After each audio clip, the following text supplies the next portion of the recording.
Hey, what's up, guys? So, doing a little late night workout. Tali and I just got home, and I decided I was gonna go do a few sets here and there. And then I decided, I'm just gonna share it with you guys. So, we're gonna do a little live here. Let me adjust the cam here. So, I'm gonna do a little short workout, share with you guys. I'm already in about 6 sets already. So, I'm doing some pull-ups, some leg raises. Hey, Austin. What's up, dude? Hey, Albert. Doing some leg raises, some dips. I'm doing some pike push-ups. Hey, Rayada. What's up, dude? And yeah, and I was doing also some pike push-ups. So I've been doing awesome, dude. Shoulders? Yeah, I was doing shoulders too.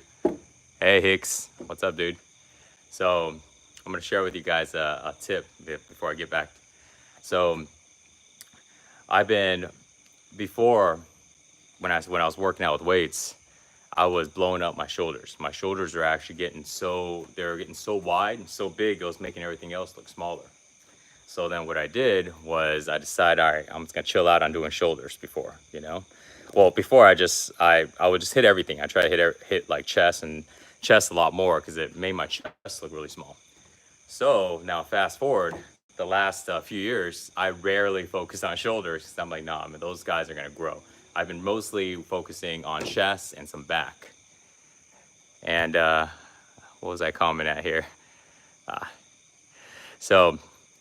And now I decided, all right, it's time to go ahead and start hitting some shoulders again. So I've been doing a technique, and now he's in best shape ever.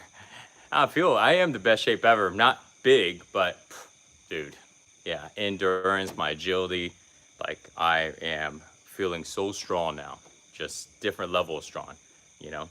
So I'm bringing up my shoulders again. So the exercise that I'm using is basically handstand push-ups and doing a lot of pike push-ups. And then when I do a pike push-up, I do it off the edge of something, like off of the deck or off of any type of, like I do it off the pool sometimes. So I'm just on the edge. This way I can go deeper. So I use a technique called the 5X. I call it a 5X day, right, or 5X technique. It's really simple. Basically, in bodybuilding, we call it like staggered sets. So in bodybuilding, the term staggered sets, if you ever read Arnold's Encyclopedia on bodybuilding, you go into, and let's say today's like working on chest and tris, but you'll do a stagger set with your calves. And the way you'll do it is you'll go in, you're hitting your chest, right? And then you would just drop in and you'll do a set of calf raises, for example. And then every about 10 minutes or so, you'll go in and just do a set of calf raises, even though you're hitting your chest. And then after your chest, you're hitting your tris. But then you'll just do a set of calf raises throughout, let's say, every 10 minutes. So now, maybe after an hour in, you've hit 6 sets of calf raises, right? Or maybe if you did more sets, like every 7 minutes you did one. So the idea is you're basically staggering your sets throughout a workout. So I started staggering these sets throughout the entire day. And what I'm doing is I'm using pike push-ups as the choice of exercise. So the tip basically goes like this. For me, right now, I'm working on bringing up my shoulders. So I would just randomly do pike push-ups throughout the entire day.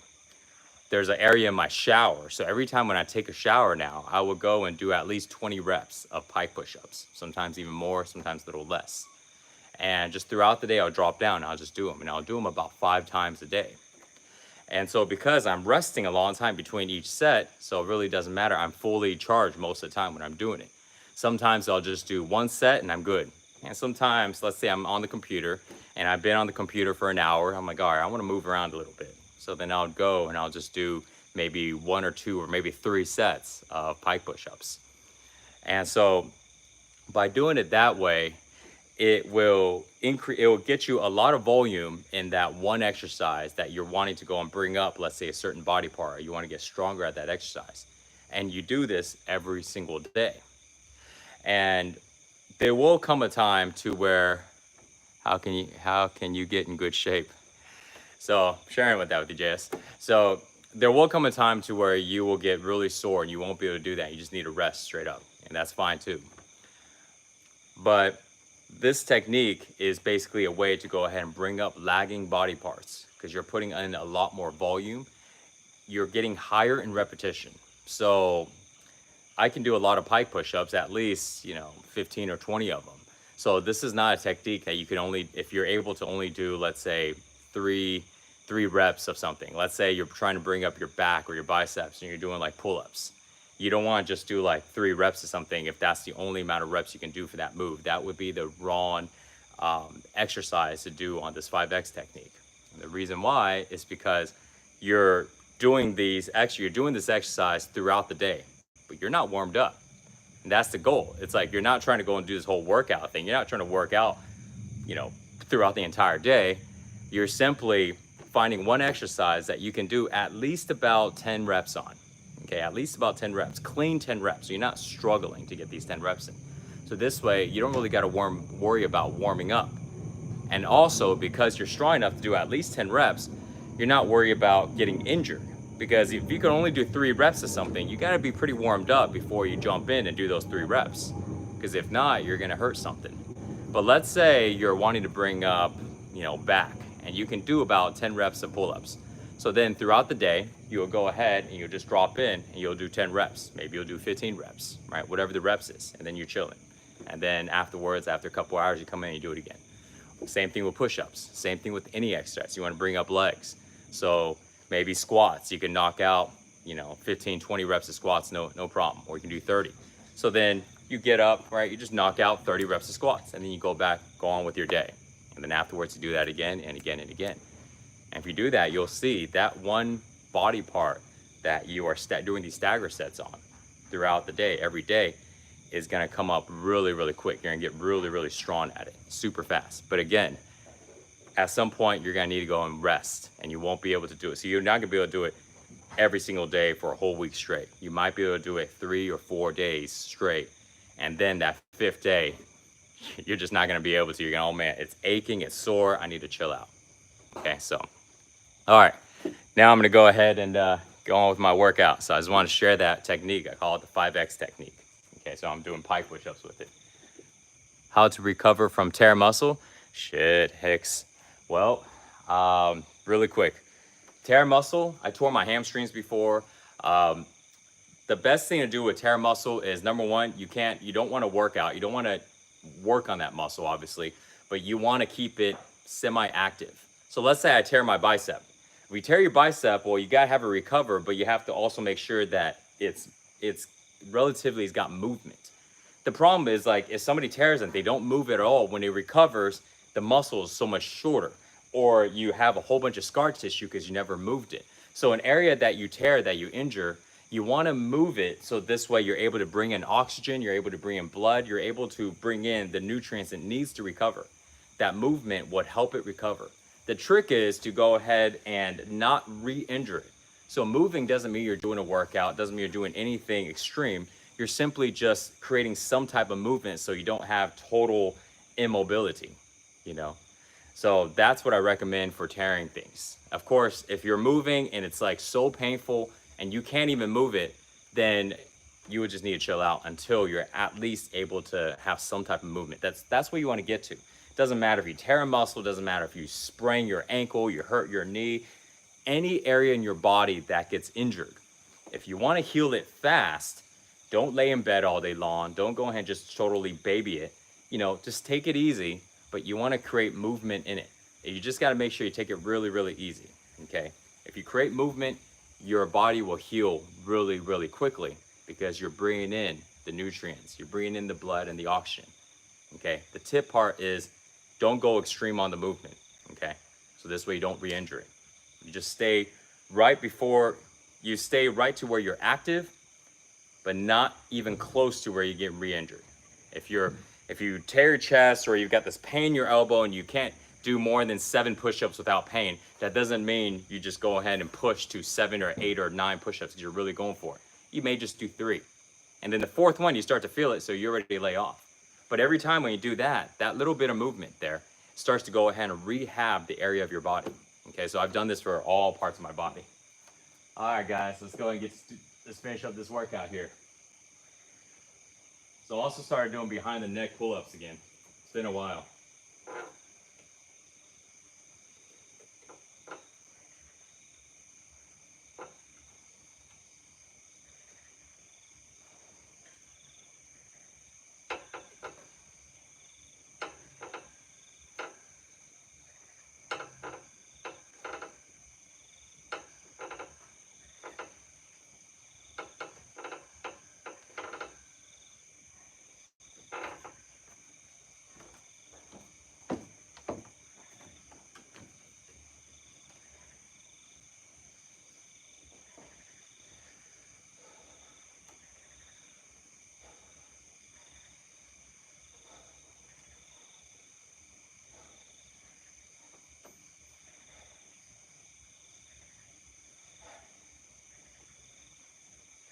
So I love doing a chest and back combination.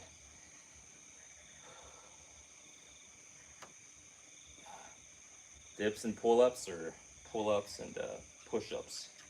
It's like a push and pull.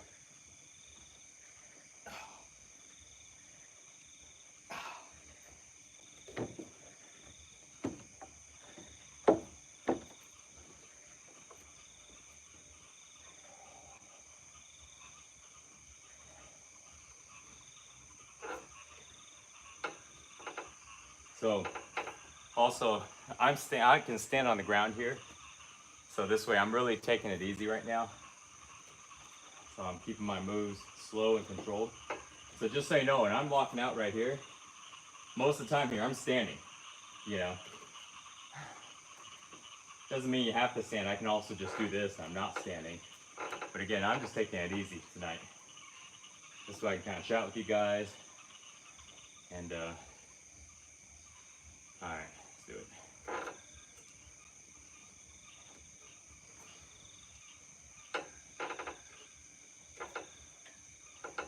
And also because I just started doing behind the neck again.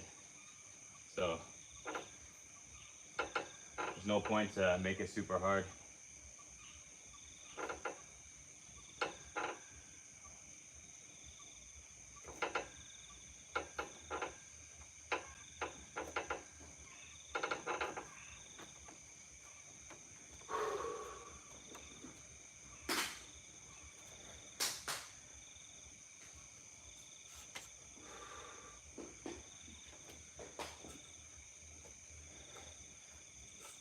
So I've been doing leg raises a lot lately. It's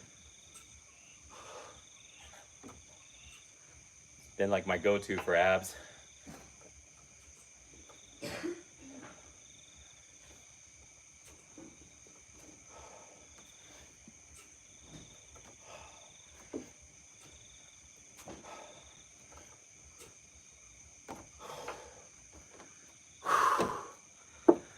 Oh, what's that?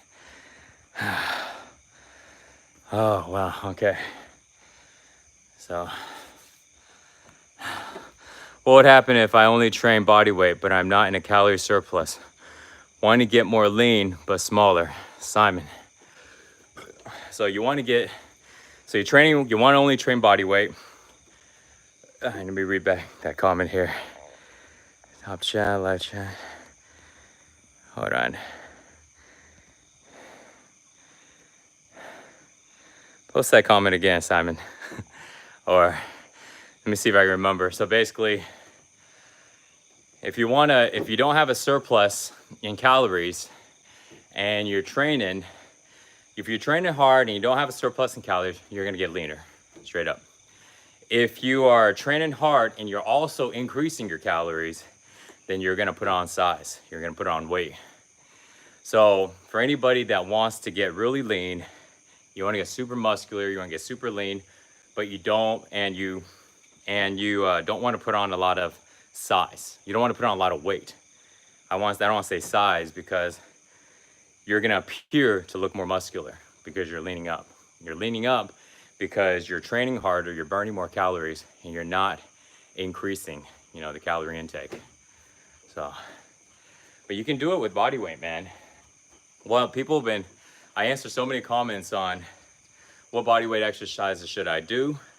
And also, JS, what diet plan do you follow? So, all I eat is, I eat vegetables, I eat fruits, I go out to eat, you know, just because food is so cheap here in Bali, man.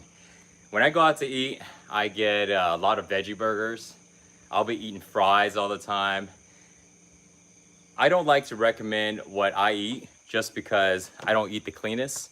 But if you want to, but just to let you know, like what I actually eat, I eat fries like crazy. Am I recommending you guys eat fries? It's not gonna help you get leaner. You know what I mean? So, but if you want to ask like, what do I eat? You know, that's what I eat. You know, not all the time, but probably about every other day. You know, do you think most of your carbs can come from fruits? Yeah, most of my carbs are coming from fruits, rice, honey. I put honey in like my coffee. You know, Natalia, my lady, she cooks all kinds of desserts. So the thing is, like, if you want to get super lean and you're not like crazy active, then you can't be eating all that stuff. I'm not like super lean right now. You know, it's like, yeah, I've got some abs, but let me bring the camera down just so you like, I don't know, lighting's not the best.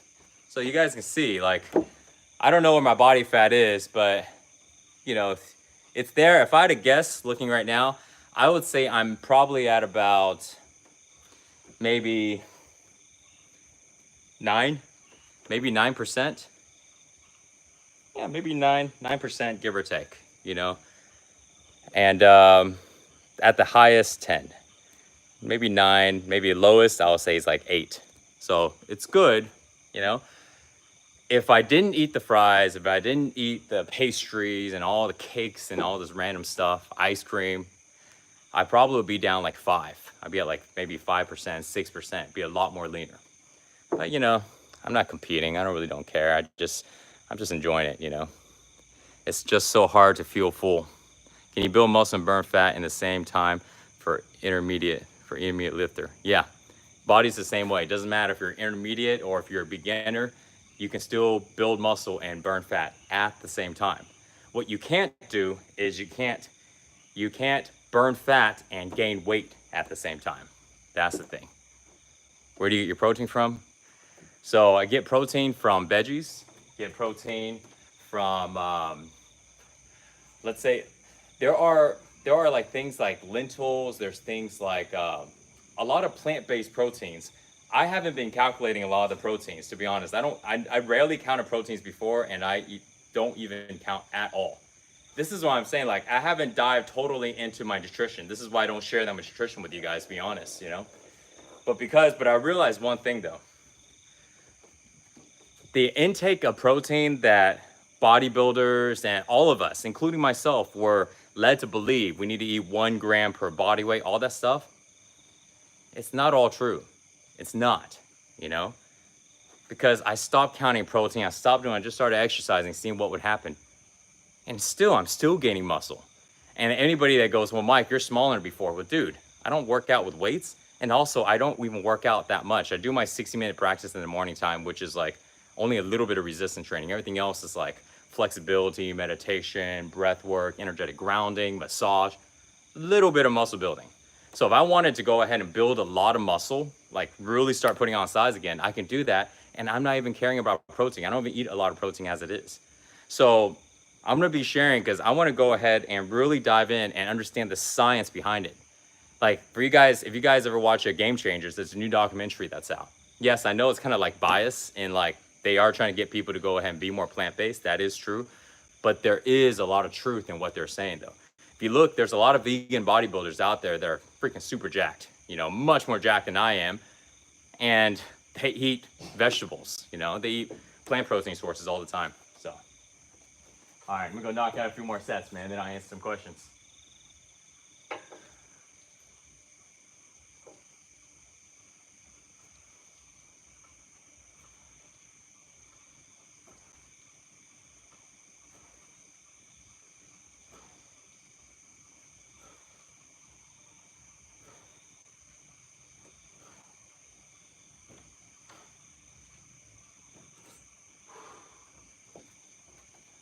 change the camera around. All right, holla at you, India. Are you in Hawaii right now? Nah, I'm in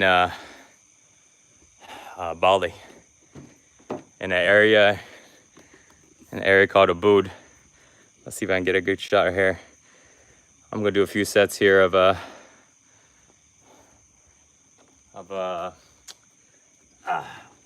some pike push-ups. All right, if you guys can see me okay.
What do I think of keto? Is it sustainable? Do you have experience with it? I tried keto a little bit. I gotta say my body do respond really well with low carbs. You know, low carbs, low sugar, you know? And also I got a friend, Chris, he does keto like crazy. And also he does an intermediate fasting. And he is shredded. He's shredded. He's got some years on me. But yeah, looking good. Yeah, so it does work. The only thing is, I find that keto works.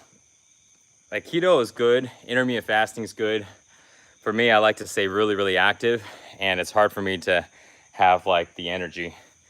Like when I'm on intermittent fasting and I try it, you know, I'm like really calm, really, really relaxed, but there's not like this super surge of energy, you know? Oh, this lighting looks all crazy. So, but yeah, but keto works, man. It's good. There's no real best diet, to be honest. How do you get your veins? It's not genetics, bro. The veins basically come from vascularity. It comes from your skin being like really thin. And the skin is like really thin from doing a lot of volume, a lot of volume, high repetition, low repetition, a lot of volume, you know? So that's how you get your veins that's how you get the veins to come out, because your skin gets a lot thinner. There's not a lot of fat between the muscle and the skin, you know? So that's how the vascularity comes out. Some people, if they're lean, but they kind of look like, but their muscle looks puffy. They don't have that vascularity, that kind of dense striated look, you know? It's because they got a lot of fat between the skin and the muscle. All right.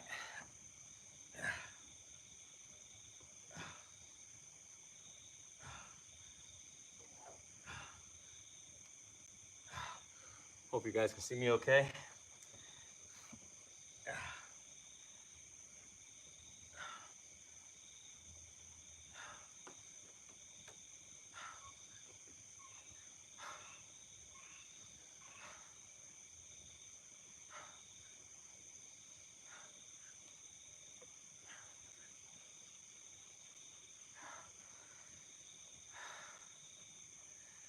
How many of you guys are training every day?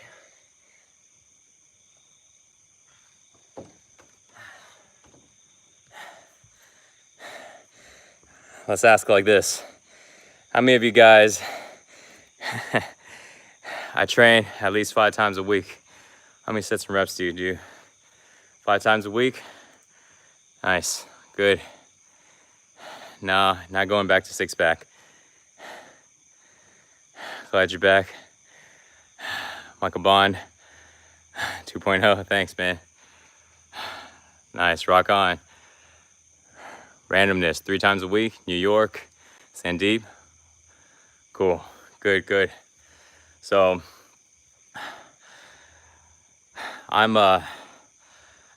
am getting people, my goal is to get people to start training 7 days a week. So somebody will be like, damn, that's overtraining. The reason why I do that is because I realized that people, what business do you now have after 6-pack? I'll answer that in a sec. What I realized, what gets people to get in shape and stay in shape, more important to stay in shape, but actually get in shape, same thing, is just simply having a habit of training. So a lot of times what happens is the habit, it takes a lot of repetition to build. 5 times a week is good. You don't really need to do more than that. However, the fastest way to do a habit is through repetition and doing it daily. When someone builds a habit of training, they don't have this hurdle of trying to train but not feel like doing it. They don't run into all the excuses in their mind. And the thing is, every single person, like almost every single person that asks me about how to get more results, I ask them, I'm like, yo, man, do you train? You know, they go, how do I do this? How do I do that? Right? And almost every time, dude, the answer is, nah, I'm not training right now. And I go, why, dude? Why aren't you training right now? Oh, I'm not sure what to do. I'm not sure if it's right. And I started realizing, like, people are so confused on what to do. It's like they're confused on what exercises are the best, what diets are the best. And so because they're confused, they don't know what to do. Instead of moving forward towards something, they just don't move forward at all. And so what I'm telling people now is like, man, just don't worry about, like, let's just make it so simple where you don't ever have to be confused on what to do, because your routine will be so simple. The exercise will be so simple. Everything is so easy. You skip past all of the what to do every day, changing it up and all this stuff. You literally just do the same things every day. So one of the big reasons why I'm not doing a lot of other exercises, and also particularly why I'm not going to gym, a couple reasons. First of all, it's like my joints do take a lot more pressure being in the gym, and also I don't get injured doing body weight, but the gym sometimes, but the biggest thing is because I'm telling people, I want to prove it to people that you can get into really great shape by doing literally a handful of exercises. And so right now, what I'm working on, I was saying earlier in the video, one of the areas I'm really bringing up is my shoulders. And so what I'm gonna do is I'm gonna blow up my shoulders, and I'm gonna do it through body weight, and I'm gonna do it through doing like pike push-ups and handstand push-ups. That's it, Same thing with like everything. Like my chest, I'm gonna do that just straight up doing push-ups and dips, just different variations. And so the idea is, I'm doing these simple exercises because I want to show people, like, you can do it. You don't have to do all this fancy stuff, because once people realize and they understand, like, they don't have to do all of these different crazy exercises, and they can get into really good shape by just doing the basics. Now we skip the confusion. You know what I mean? We skip the confusion. We skip ever running into the issue of like, what do I do? There's all these exercises. What is best for what? It's like, man, when you only have a handful of exercises to do for every body part, and how do you build bigger muscles? Do more of it, or just do like a harder version of the same thing. It becomes really easy. Now people stop focusing on research, they stop overthinking it, and they just spend their time actually just doing it.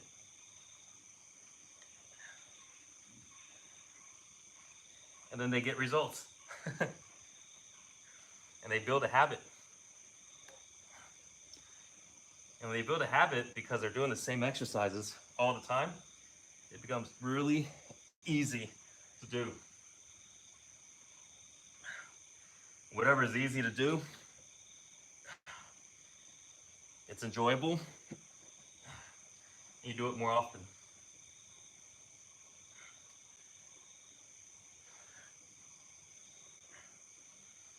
If you do it more often, you get in shape and you stay in shape.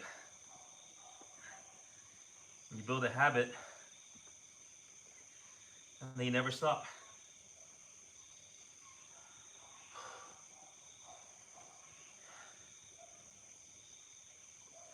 And there's nothing easier than using your body, your own body weight.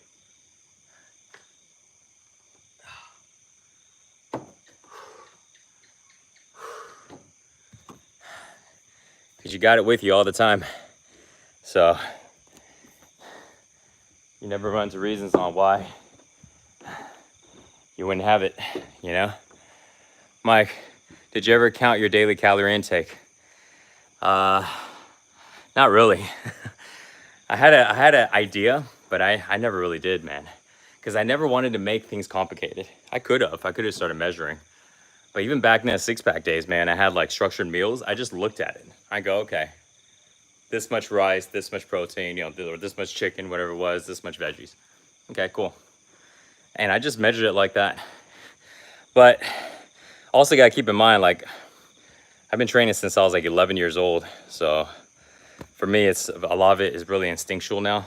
And so if somebody really has issues with their eating, you know, they're like overeat all the time, then I'd recommend you can measure, you know, really kind of gauge it and get really specific on it until you get it down. And then once you get it down, try to do your best not to make it complicated, you know, so try not to count your calories anymore, or weigh your food. Only do it if you had to figure it out in the beginning.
So for you guys that just jumped on, doing a little late night workout, push-ups, or pike push-ups, pull-ups, dips, leg raises.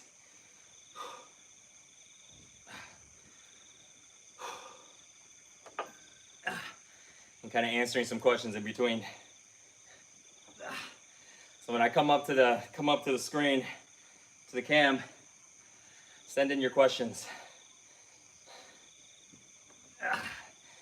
Feel free to comment now. I'll see them eventually. But if you want to ask me something, wait till I get up there.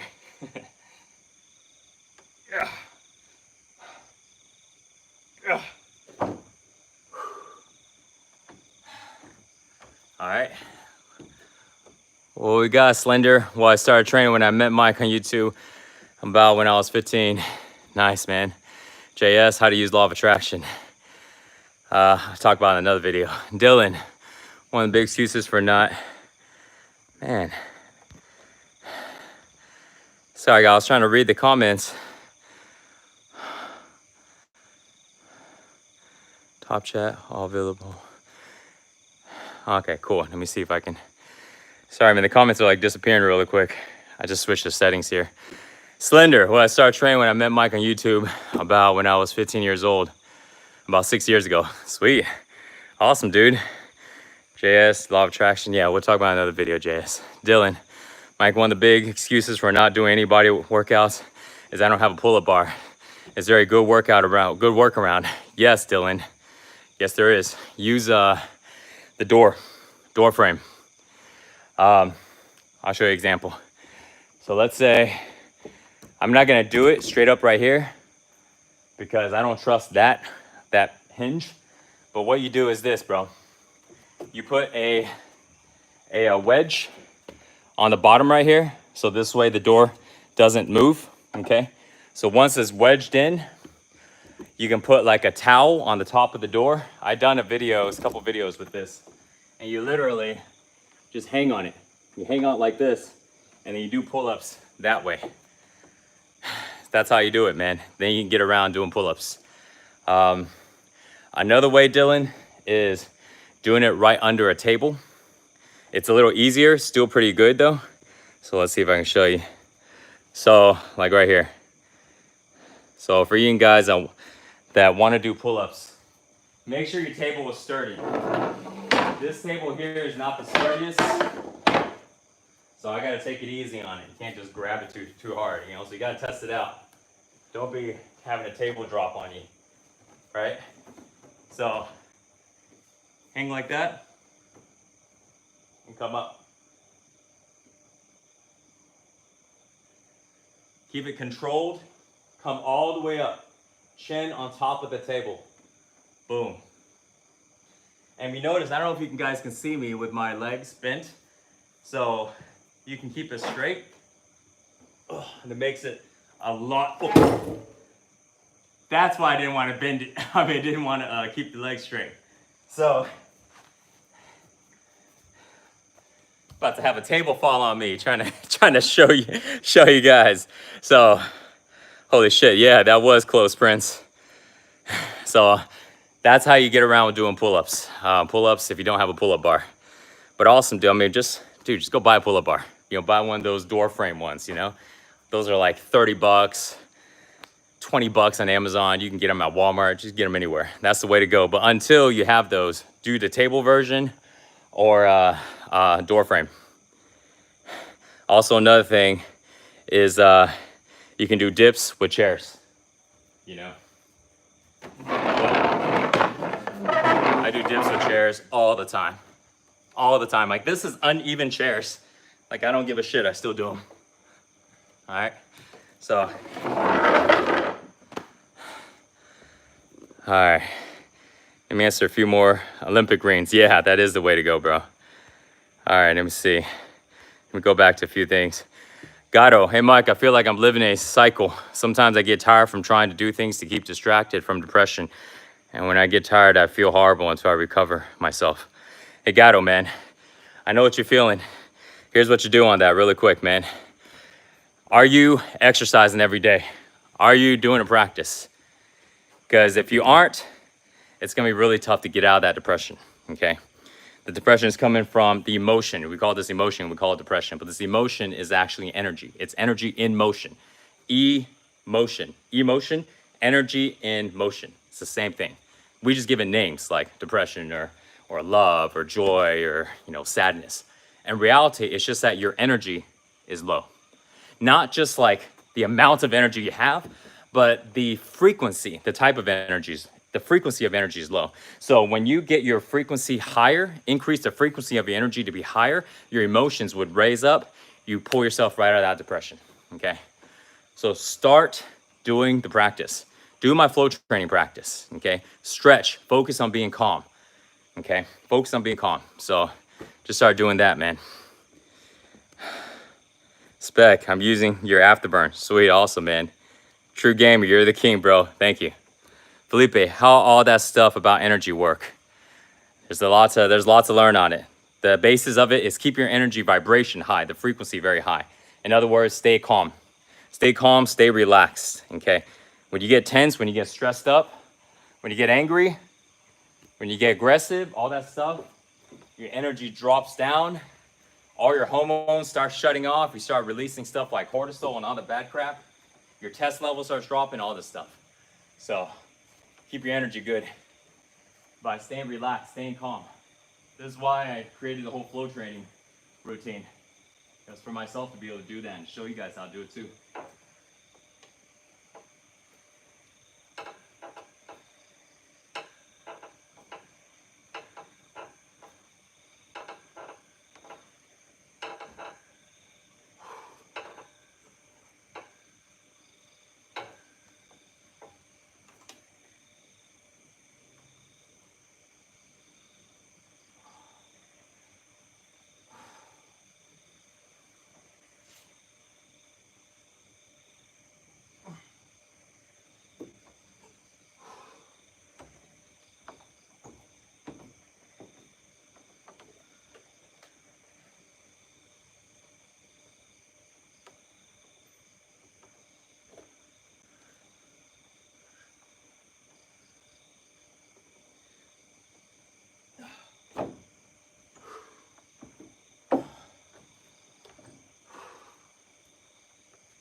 gonna do one more set here and I'm gonna come back and answer a few questions.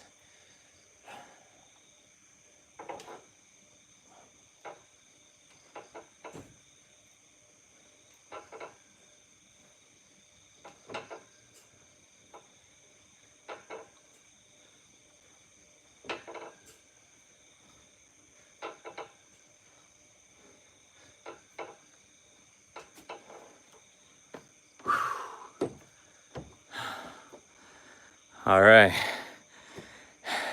Power might change the best. Thanks, man. Coffee or green tea? I like to taste the coffee. I drink both. I drink both, but to be honest, man, coffee is kind of like my little cheat drink. Caffeine is it's not the best for you. Have a little bit, it's okay. You get too much of it, it messes with your energy. It doesn't allow you to stay calm. When you can't stay calm, your thoughts race like crazy and your body can't chill out. Your body can't relax. It can't recover correctly, okay? Keep that in mind. But I do drink coffee and green tea, but it's not the best for you. It's kind of like my little cheat drink. Esteban, hi Mike, greeting from Chile. Awesome, dude. Can you give me advice to quit a vice? Yeah, that's a big question there. Quit a vice, that's, dang man, that's gotta be like another video, bro. I can give you some short advice, but it's not gonna be complete. It's gonna take at least a good 10 minutes to really dive into that.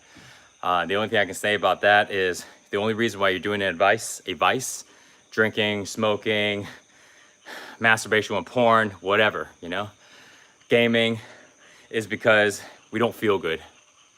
We don't feel good inside, so we have to distract ourselves. Social media, right, we're scrolling constantly. It's because we're not feeling good and we don't want to look at the real problem. Or we want to go after something, but we're not going after. We're not chasing after our dreams. We're not doing what we really love. And we feel like we're in a stuck place, so we don't want to deal with it, so we avoid it. Vice is all about avoiding. I used to have crazy emotional issues, like with eating. Emotional issues, yes, but emotional eating.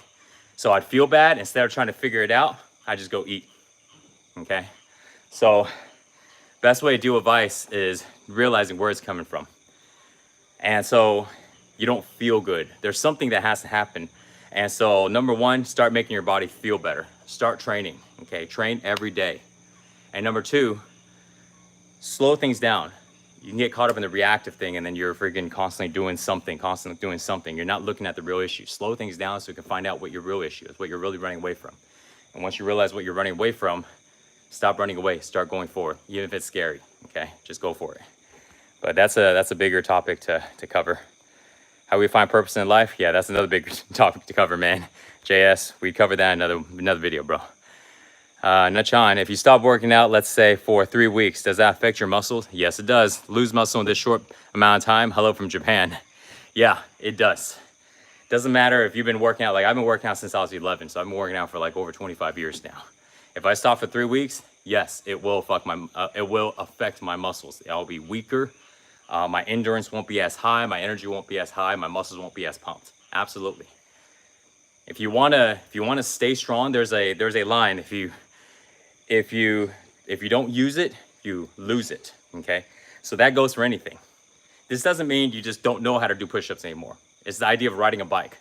You don't ever forget how to ride a bike once you know how to ride a bike, but you don't ride a bike as good. If you know how to dribble a basketball, you don't ever forget how to dribble a basketball, but you aren't dribbling as well. You're not running as well if you stop running. So same thing goes with training. If you don't train, your muscles get smaller. You still remember how to train, but your muscles will get smaller. Anything that you want to, this mosquito's messing with me. Anything that you want to stay at a certain level on, no matter if it's building a nice body, for example, you got to continue it. Continue it.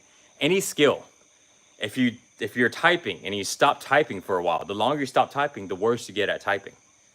If you want to get really good at talking, you talk a lot. If you stop talking, then you start to decrease in your ability to talk. Every single thing's the same. Okay, so that's just like a general rule of life altogether. Hello, man. See. All right, let me go back. Steve, do body weight. Ninja, Danger Pooch, yo, you're like a ninja god living in paradise. Thanks, bro. Joshua, if you do body weight instead of just gym weights, you will keep your muscles longer. I don't know if you keep your muscles longer, but I would say I don't get injured as easily. You know, that's for sure. It's easier for me to work out because I don't go anywhere. I can just drop and do it anytime. But as far as like muscles longer, our muscles will respond to resistance. Doesn't matter what type of resistance. I can be lifting chairs. I did. You should see me, dude. I was grabbing 2 chairs and freaking doing side laterals with it. Your muscles don't know the difference. You use your body weight, it's weight. You use a chair, it's weight. You use a dumbbell, it's weight. You use a person, it's weight, right? Acro yoga, you see people lifting people. Same idea. Your muscles don't really know the difference. They will develop differently. But as far as like them staying longer, that, I don't think that's true though. Okay. I mentioned facial exercises, you do, but I'm afraid it's too harsh on my face. Oh man, it's not too harsh on your face, man. You know, if you got sensitive face, get it, rub it slowly. Don't scrub like crazy, especially if you got calluses hands. But just take it easy. The facial exercises are really good to loosen up the muscles in your face. It's good for keeping you to look younger. It's good for releasing the tension, loosening up the muscles in your face, releasing the tension. It also stimulates the organs, like our eyes, our nose, our mouth, our tongue, our ears. These are like organs. People don't think about it, but imagine, dude, you know, you lose your sight, you lose your ability to smell, you start to lose your ability to hear. You lose, like, you start to have problems with your mouth. You can't taste all this stuff. People don't ever think about, like, maybe I should go ahead and do something about it constantly. So this way I keep it healthy. But people don't think about that. It's just not in the culture. So I started doing those things because it should be done, you know? So, but yeah, don't worry about being too harsh. Just take it easy, you know? What's your diet like? Hello, man. So I talked about that earlier in the video. I eat a lot of veggies, a lot of fruits. I go out to eat a lot and I eat like veggie burgers. I'm a vegetarian. You know, just stay away. I'll say just stay away from processed foods. Stay away from processed foods, processed sugars. Okay. Try to stick with whole foods. I don't eat meat anymore, but I'm not against meat. So if you eat meat, keep it clean, you know. And also one more thing on the diet, bro. Hello, man. You don't need to eat like 5 or 6 times a day. Dude, I was eating like 7 to 9 times a day before. You know, I was totally all about it. And the thing is, I ended up having to spend so much time eating, it just consumed my life. So over the last 4.5 years now, I eat anywhere from 1 meal to about 3 to 4 meals a day. Average, about 3 meals a day, okay? And if I ate 2 meals a day, I would be leaner, straight up. But I eat 3 meals a day because I like to eat. So you don't have to eat as often too. All right, I'm gonna answer 2 more questions, and then I'm gonna go jump and do some other sets before I lose my pump here. JS, how do you take fear out of the mind? That's another video, bro. Short answer, raise up your energy vibration, okay? Check out Map of Consciousness by David Hawkins. You can type it in onto Google, Map of Consciousness. It's gonna show the emotions of fear and the energy vibration where you're at, and it shows when you get higher in vibrational frequency, your emotions start to raise up and you get out of the fear-based mindset, fear-based thinking, get into love. All right, let's see. I love my life. Mike, how many times you eat in a day? How much calories? So I eat anywhere from about 2 to 4 times a day. I don't count my calories. Where do you live now, bro? I live in Bali, in Ubud. Do you practice visualization? Yes, I do, JS. Where are you now, Tarzan? I'm in the jungle, bro. How can you get jacked from doing pull-ups? Hell yeah, dude, you can get jacked from doing pull-ups. Or push-ups? Yes and yes. All right, yes and yes. That's all I do is push-ups, pull-ups, dips, handstand push-ups, pike. You know, that's all I do. I don't do anything else. I purposely do it that way just to go ahead and prove to myself that I'm not bullshitting. You see tons of people on calisthenic exercises. They're all freaking ripped up and jacked. You see their bodies, they all look the same, you know? But I don't care about someone else doing it. If I'm going to tell you guys or I'm going to tell people start doing bodyweight exercises, I'm going to do it myself.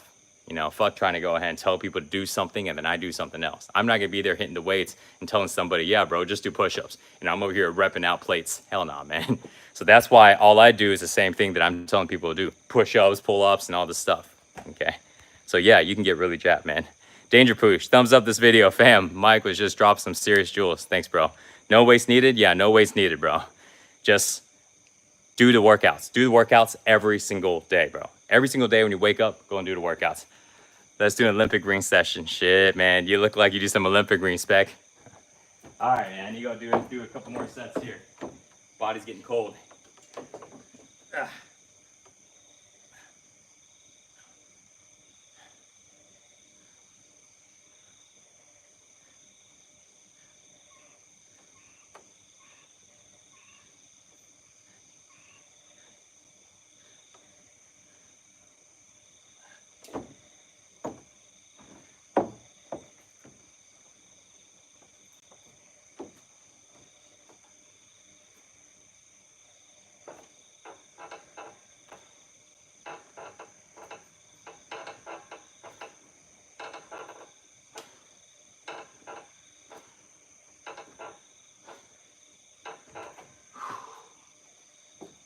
All right. Now I'm gonna go and drop down. Hold on a sec, guys.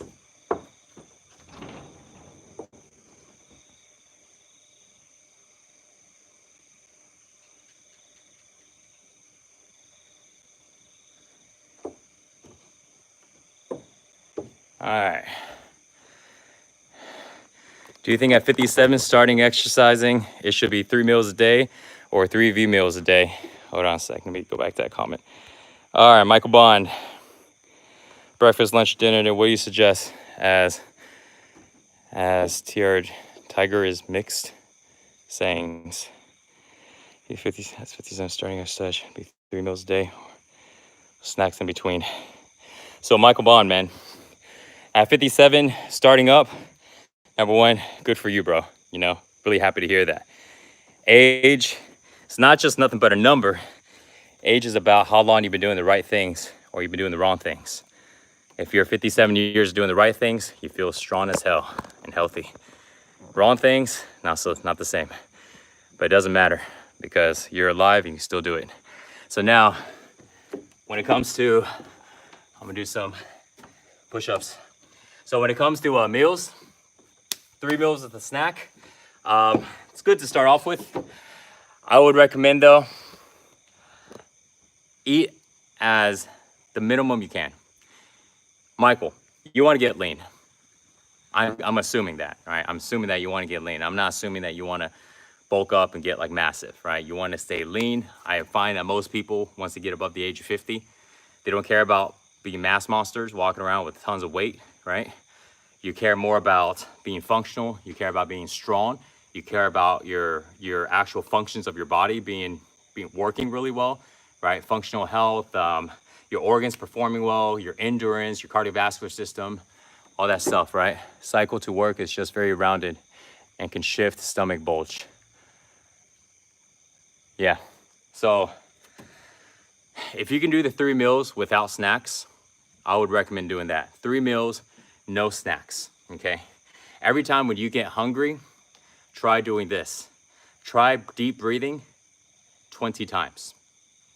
Deep breathe 20 times, and then afterwards, do a inhale hold, which is where, so deep breathing, let's say in and out through your mouth.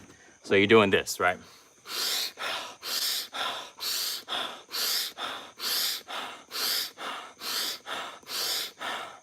So in through the nose, out through the mouth. After 20 times, you hold your breath and then you relax. Your breath is in your stomach and just relax. And then after, you hold it as long as you can, no matter if it's 30 seconds or if it's 2 minutes, and then you relax. If you do that, you're gonna find this will help curb your appetite, okay? A lot of times people believe that when they're hungry, that their body needs food, but that's not true, okay? It's not true. Most of the time when we're hungry, like we actually just have an appetite to eat, but our body doesn't actually need food. Here's a general rule. Here's something I've learned that is, it's really simple, but it's such a genius way of looking at eating. Check this out, guys. This right here, it sounds like the most logical thing. So, every time after you eat, because people are eating for energy, right? If you don't need the energy, why would you eat, right? Every time after you eat, you should feel more energized than before you ate. Okay, let me say that again.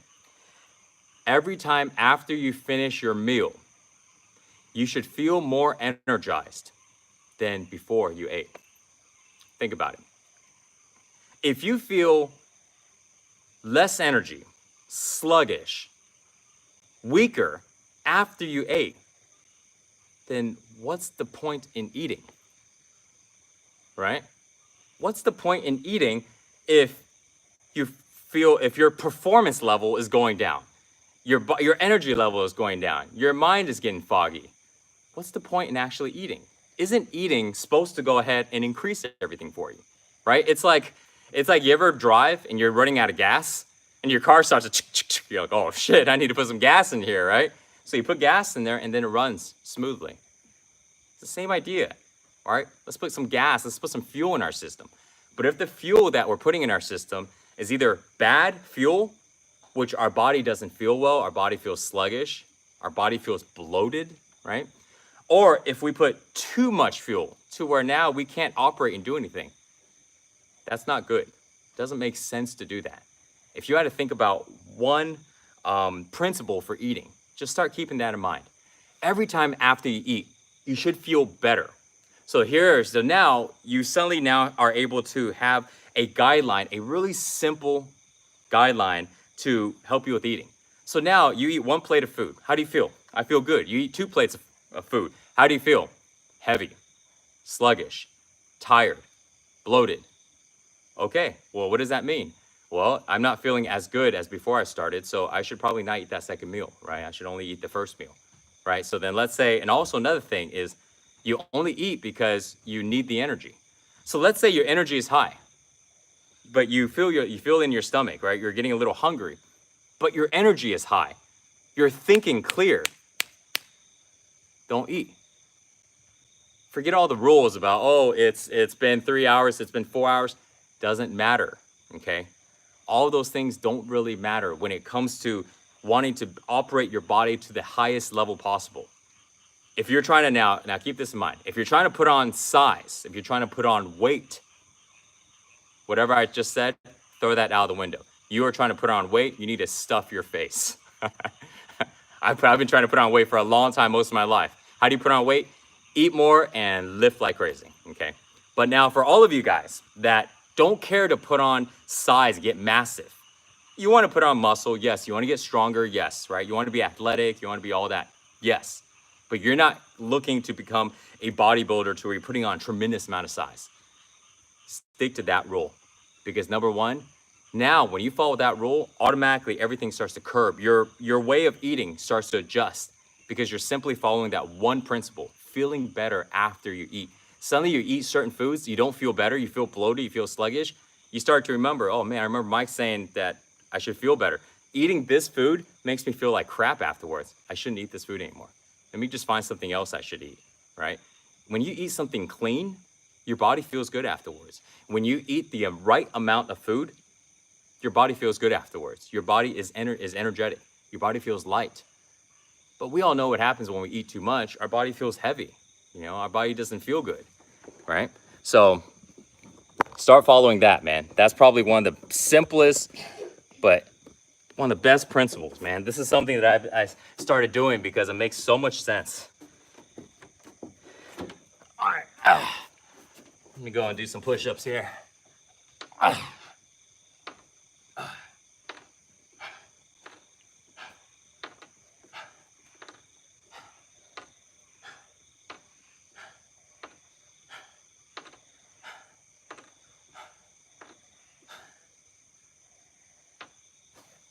I'm gonna do some 4-second push-ups.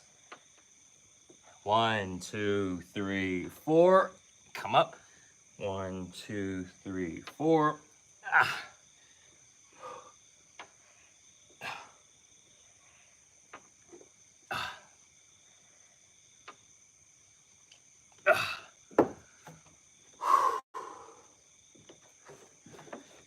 Okay. All right. Let me see. Yo, Jim. Hold on, where's that comment at? Yo, Eugene. What's up, dude? How long do you have to wait after dinner to work out, Mike? So not hurting your stomach. It depends on the food you just ate and how much food you ate. Easy gauge is like this. This is not textbook, all right? This is me sharing what actually, with me sharing to you what I think will be best to get in shape. Textbook will say, you know, wait like hour and a half, 2 hours, right? Wait till your food completely digests, right?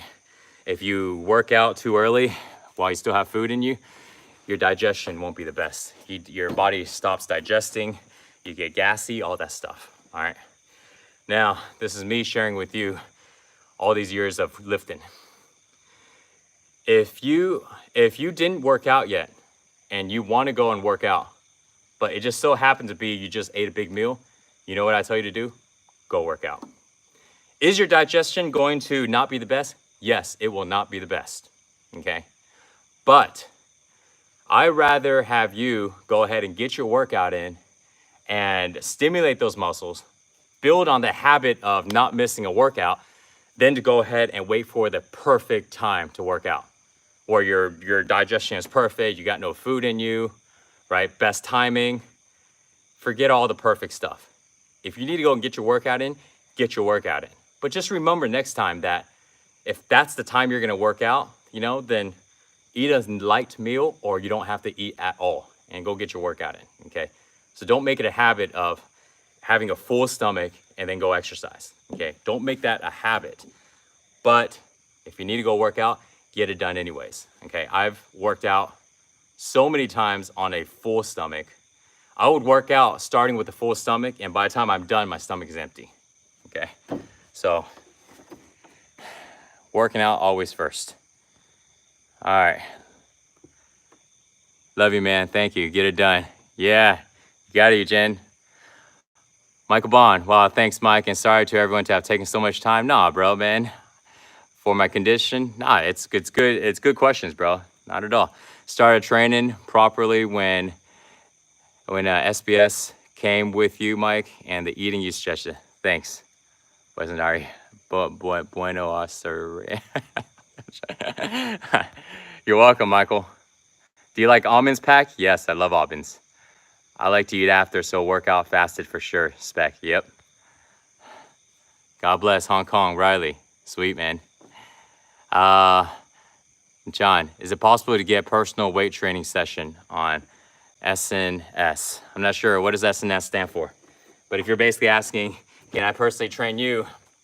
So I'm starting a workout group soon to where this way we can work out together like this, okay?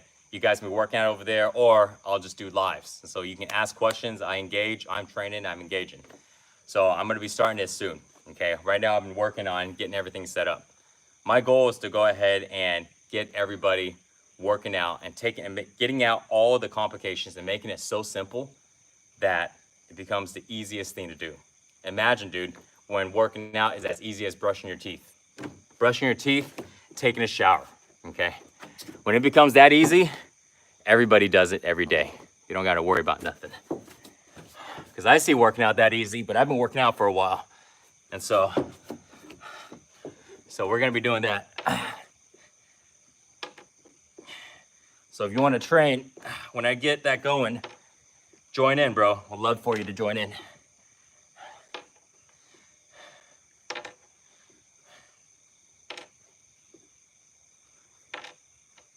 But in the meantime, if you like these type of sessions where I basically just go live, I get my workout in and also answer some questions for you guys.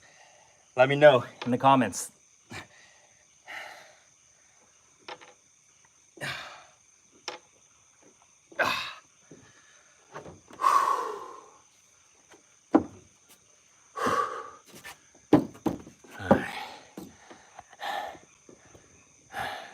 Jacqueline's the man.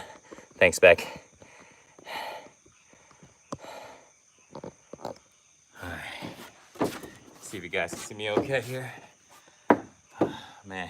I'm gonna do a little stretching here.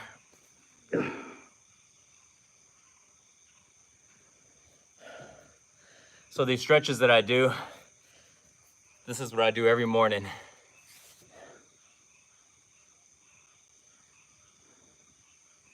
This is the third part of my morning practice. Same stretches. First one's a forward fold.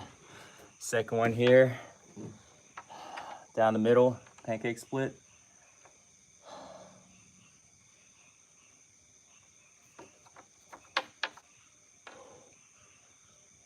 I'll get to the questions in just a sec, guys. I can't see it from here. Right leg stretch. So I usually hold everything for about 60 seconds, about a minute. So the thing to focus on in stretching is being as calm and as relaxed as you can. Stay as loose as you can. It's better to go ahead and not stretch as far, but stay calm and relaxed, than to go down another few inches but be totally straining. You might be getting more flexible, but because you're straining, you're not allowing your body, you're not teaching your body how to relax. And if you don't teach your body how to relax, your body stays tense. Side bend.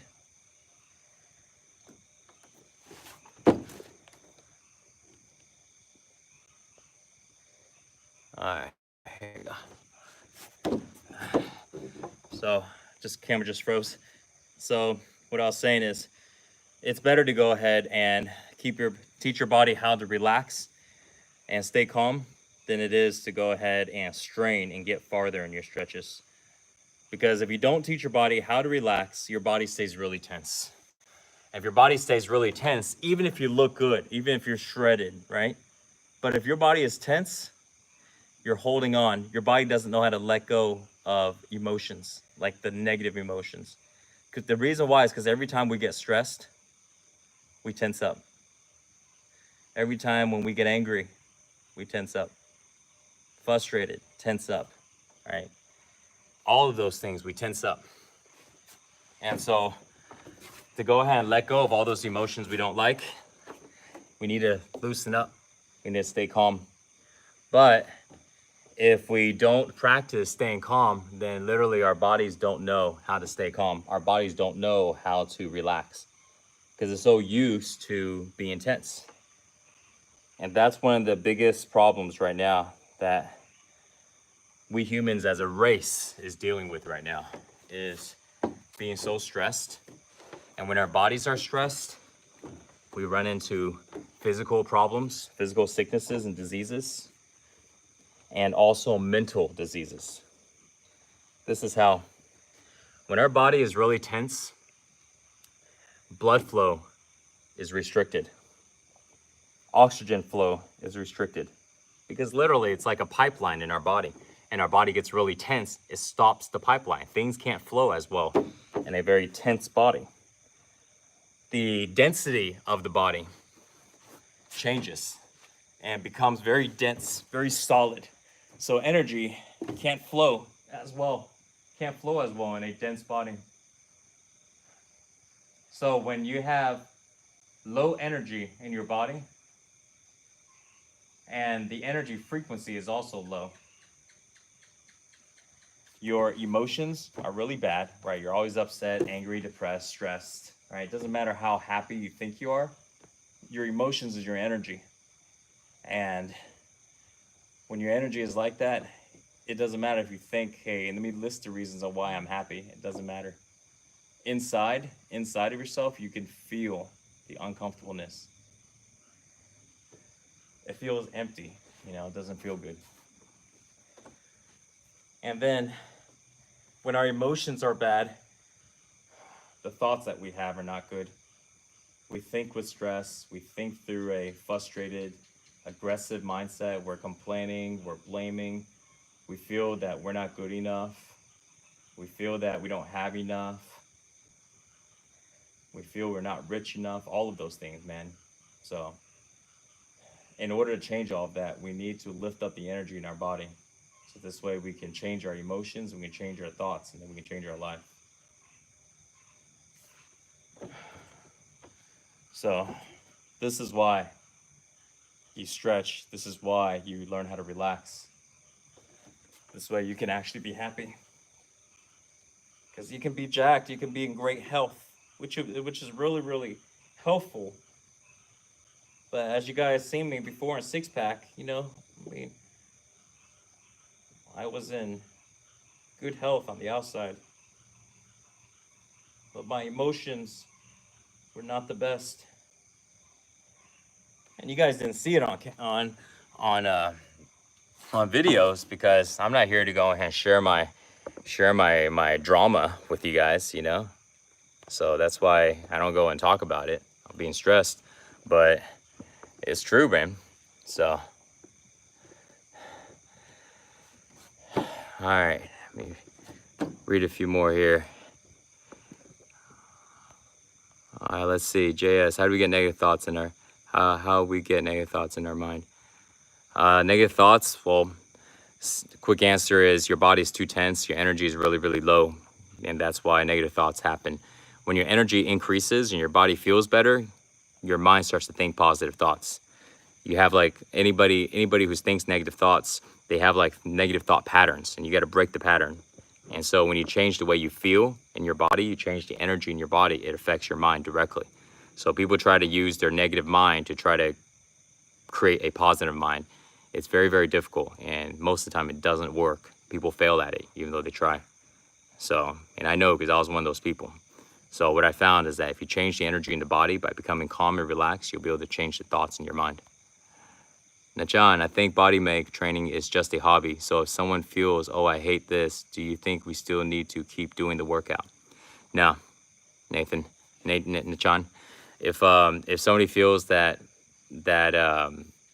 doing these exercises, they hate it, they don't like it, then don't do it. Okay, find something else that you like to do.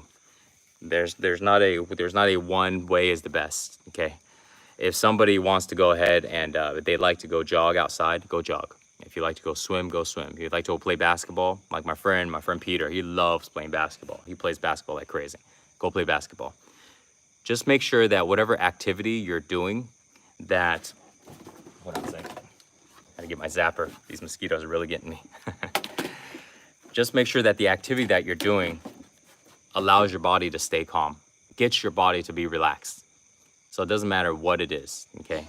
Just do something that's physical, that's good for your body and your mind. So if you don't like doing body weight training, or you don't like doing the stuff that I'm doing, don't do it, okay? Even if it is more effective than something else, it doesn't matter, okay? Every single thing that we can do, we can make it more effective. We can change up certain things, you know, but you got to make sure you enjoy what it is you're doing, okay? So if somebody doesn't know what to do, or they like doing these things, go do it. If you like doing something else, somebody likes to go dance. They like to just dance. They don't like to do structured anything. They like to freestyle it. Cool, do that. If somebody likes to sit there and paint, well, that's great. You can do it, but you still need to do something physical, all right? So make sure you're doing something physical and make sure you enjoy it. That's the biggest thing. If you enjoy it, then you'll do it.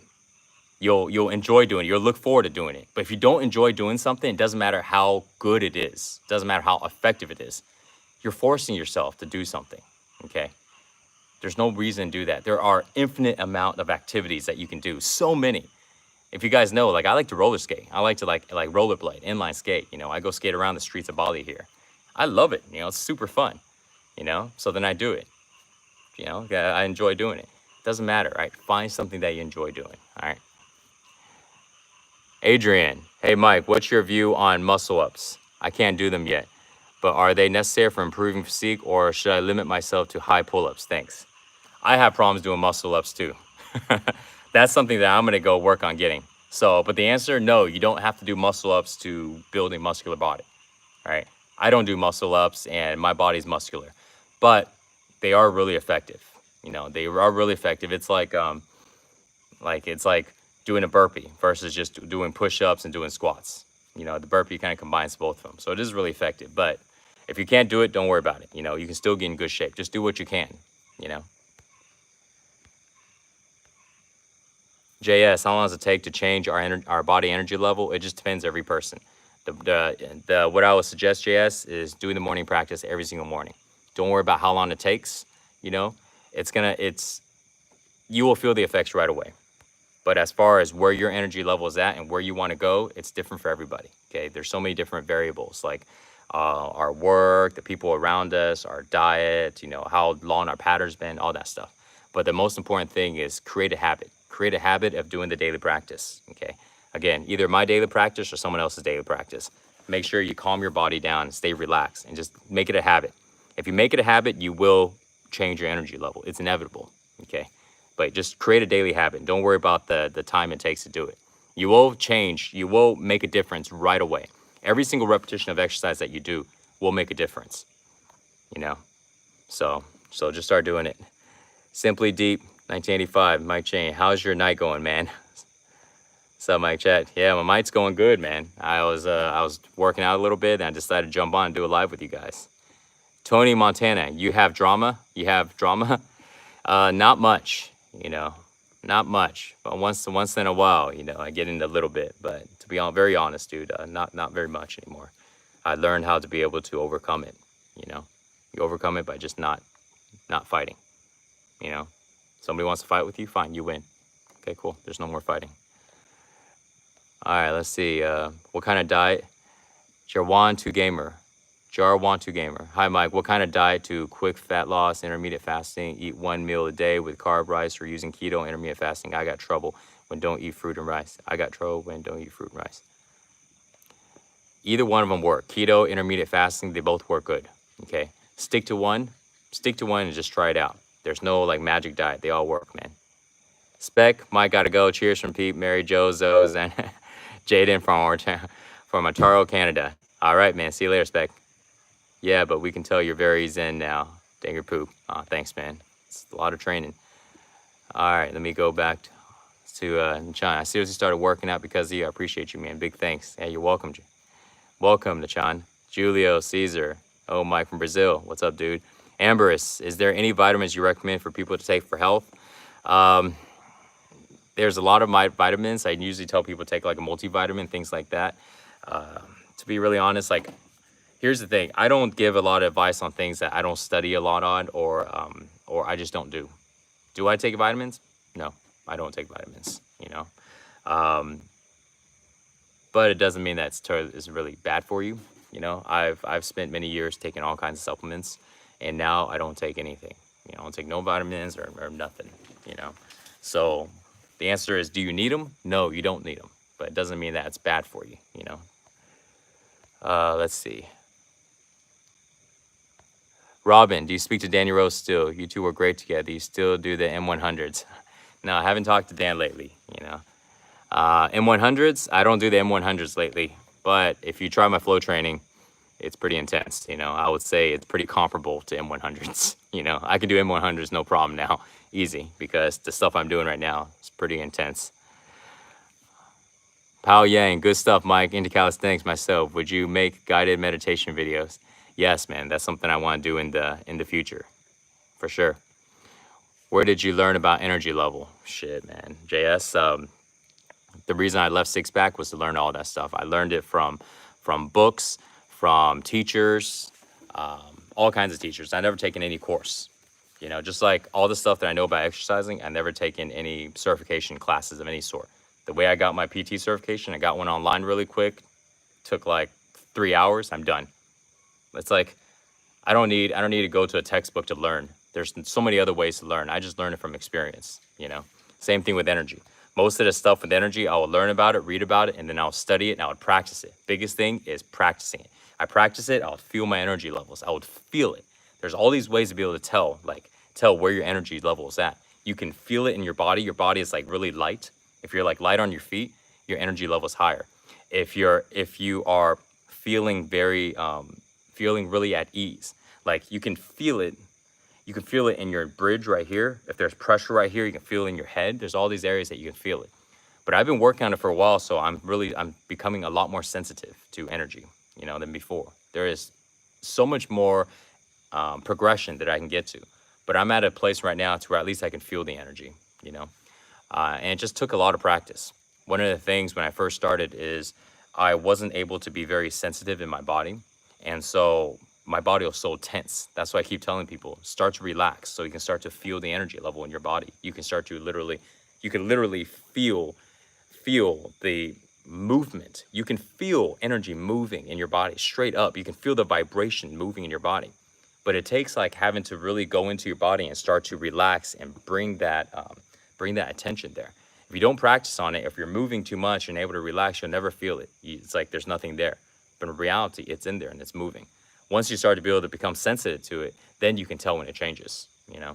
So I've done a lot of studying on that. And over time, I started figuring out what moves changes my energy level, what type of thoughts change my energy level, you know, things like that. I can't feel my energy in fat. Well, Muhammad doesn't directly have to do with being fat, dude. But being fat, a lot of your pipelines in your body is clogged up, you know. That means like your blood is more clogged up, your oxygen doesn't flow as well. So best thing to do is start doing the morning practice, start working out, you know, do my morning flow training, start off with 7 minutes, just do it every morning. Not only will you start to lose weight and be stronger, but you'll start to be able to feel your energy. So Nachan, you're never gonna do weight training. I still like the way you train now, but yeah, that jack mic was crazy. Well, you know, it's not, I don't know if I'll get back into it later on, you know. One of the biggest things, Chang, is I want to be able to show people that you can build a really strong, athletic, muscular body just by doing body weight training. Just by doing, not just body weight training, by doing the basic stuff. Doing a shitload of push-ups, close grip, wide grip, dips, and all that stuff, pull-ups. And so that's why I'm doing it right now. Okay, also because it's easy and I like it. Am I gonna do other stuff in the future? I don't know, probably, you know. But right now, my main goal, I was sharing this in another video, my main goal is not to get into the best shape of my life. Okay, I'm gonna be totally honest with you, man. You know, my goal is not to do that. My goal is to help everybody else get into good shape. And I realized that the simplest, the most effective way for people to get into good shape is to build a habit of training, a habit of a daily practice, first thing in the morning time, okay? And in order, the fastest way to build a habit, the only way to build a habit is to repetition, doing the same thing over and over and over again. Every single sport, every single thing that somebody learns how to do well, they did it through repetition. It's like a basketball player. They can do all these crazy moves and stuff, right? But they had to get really good at running, they had really good at dribbling, shooting, before they're able to do all the fancy stuff. If they can't do that, they can't do any of the fancy stuff. Those are the foundational moves. And the same thing, the exercise that I do, they're basically just the foundation moves. You know, push-ups, pushing, right? Handstand push-ups, pike push-ups, they're all just push-ups. They're all pushing. Dips, it's just pushing. It's all the foundational pushing. Pull-ups, all kinds of pull-ups. They're all the pulling foundations, you know? What's the foundation for legs? Squats, you know, bodyweight squats, lunges, you know, jumping. Those are all the foundations. So when we train the foundations and we get really, really strong at the foundational moves, then we are able to progress to everything else if we wanted to. So a push-up can easily go into more aggressive and more intense variations if we want to go ahead and become stronger and stronger. Or we can go ahead and just literally do more volume or do more repetition. So, but going back though to, by doing the same exercises over and over again, it allows someone to build a habit in exercising, a habit in daily training, and it also gets them in great shape. Because number one, these are the most effective exercises. Every exercise is just a variation of those exercises. Lat pull down, rolls, deadlifts, they're all just a variation of these basic bodyweight exercises. And in reality, it's actually a lot of times easier to go ahead and do something on a machine than it is to use body weight. Because body weight, you can't adjust it. It's like how many pull-ups can somebody do? But how many lat pull downs can somebody do, right? You set a setting of like 5 or 40 pounds and you can do these all day long. But how many pull-ups can somebody do all day long, right? So a lot of times it's actually a little tougher to do body weight for some cases. But the goal I'm getting back to saying though is that when somebody is doing these same exercises over and over again every single day, they actually get into better shape because number one, they're able to build a habit for exercising.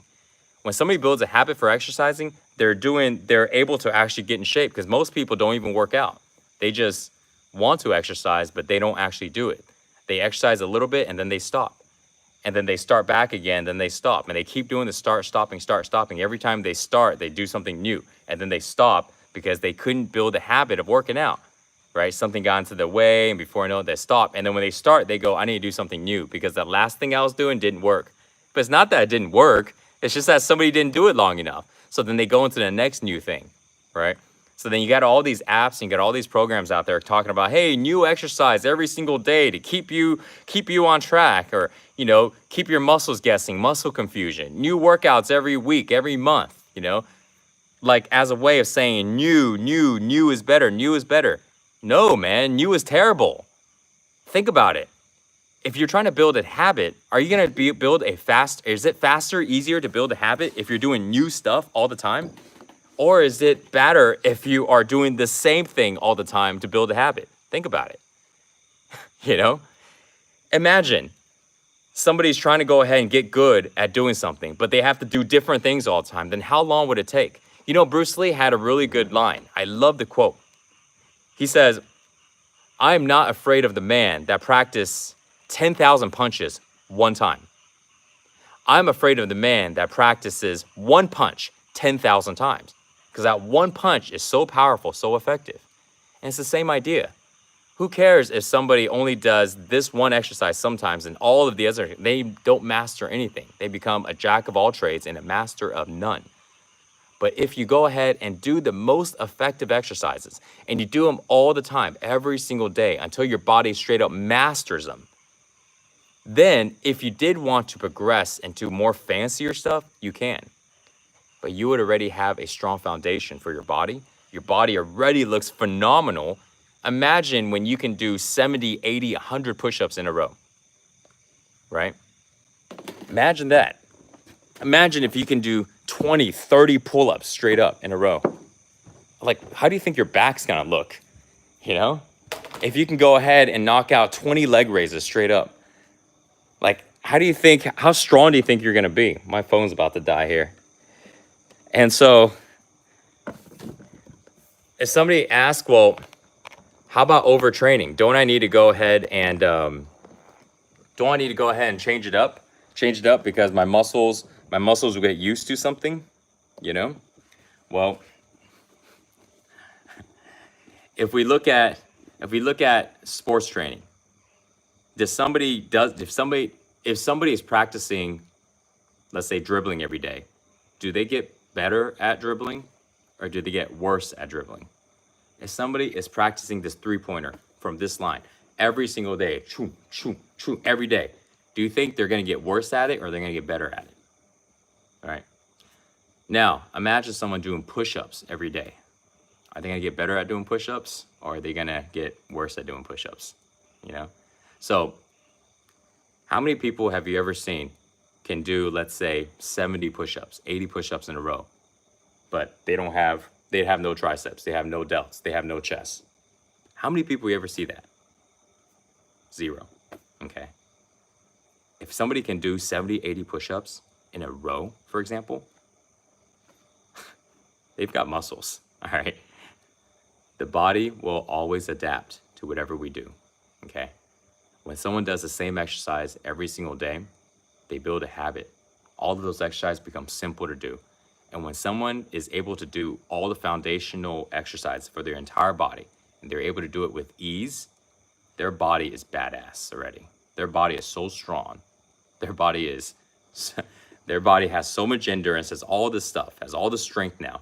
And now if they want to take it to the next level, they can either do more progressive stuff, right? You can start doing clapping push-ups, one-handed push-ups, all these things. You can start doing muscle-ups, you know. You can start doing jumping squats, one-legged squats. You can just go on and on with the different stuff. But here's the thing. If somebody wanted to get to that level, but you know, you may not even care to. Imagine you're looking good, you're strong, you can knock out 70 to 80 push-ups straight up. You don't care about advancing or being able to do 120 push-ups now. Maybe you do or maybe you don't.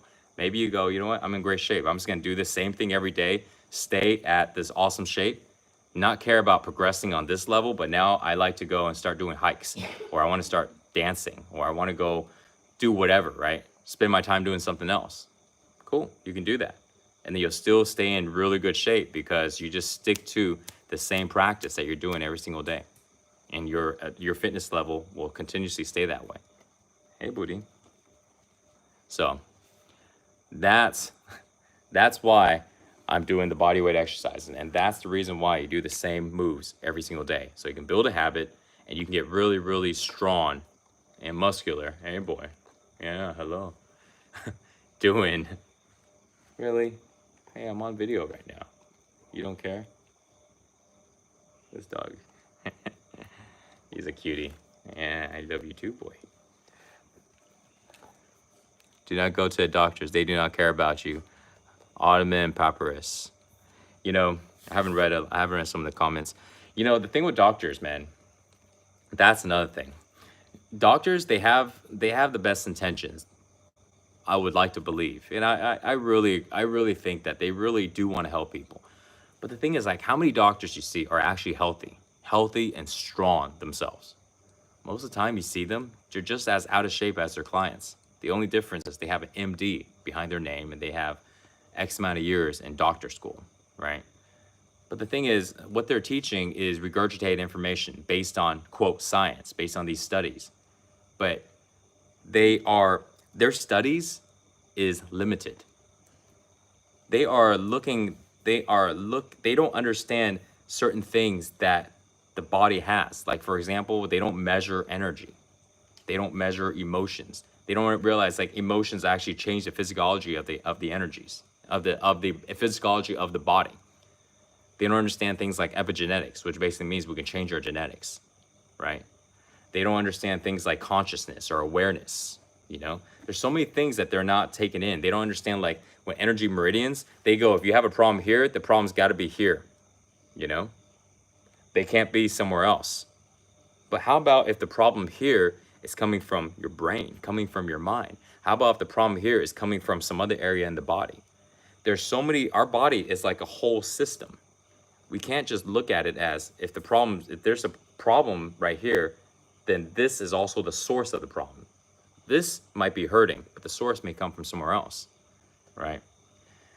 So that's the thing with doctors, you know? So how many times you hear about doctors going, oh my God, in all my years of practice, I've never seen this and this and this. Or the thousands and thousands and thousands of stories about doctors saying you're not going to live past the age of this, or you only got 6 months, or you're never going to walk again, or you're never going to play sports again, etc.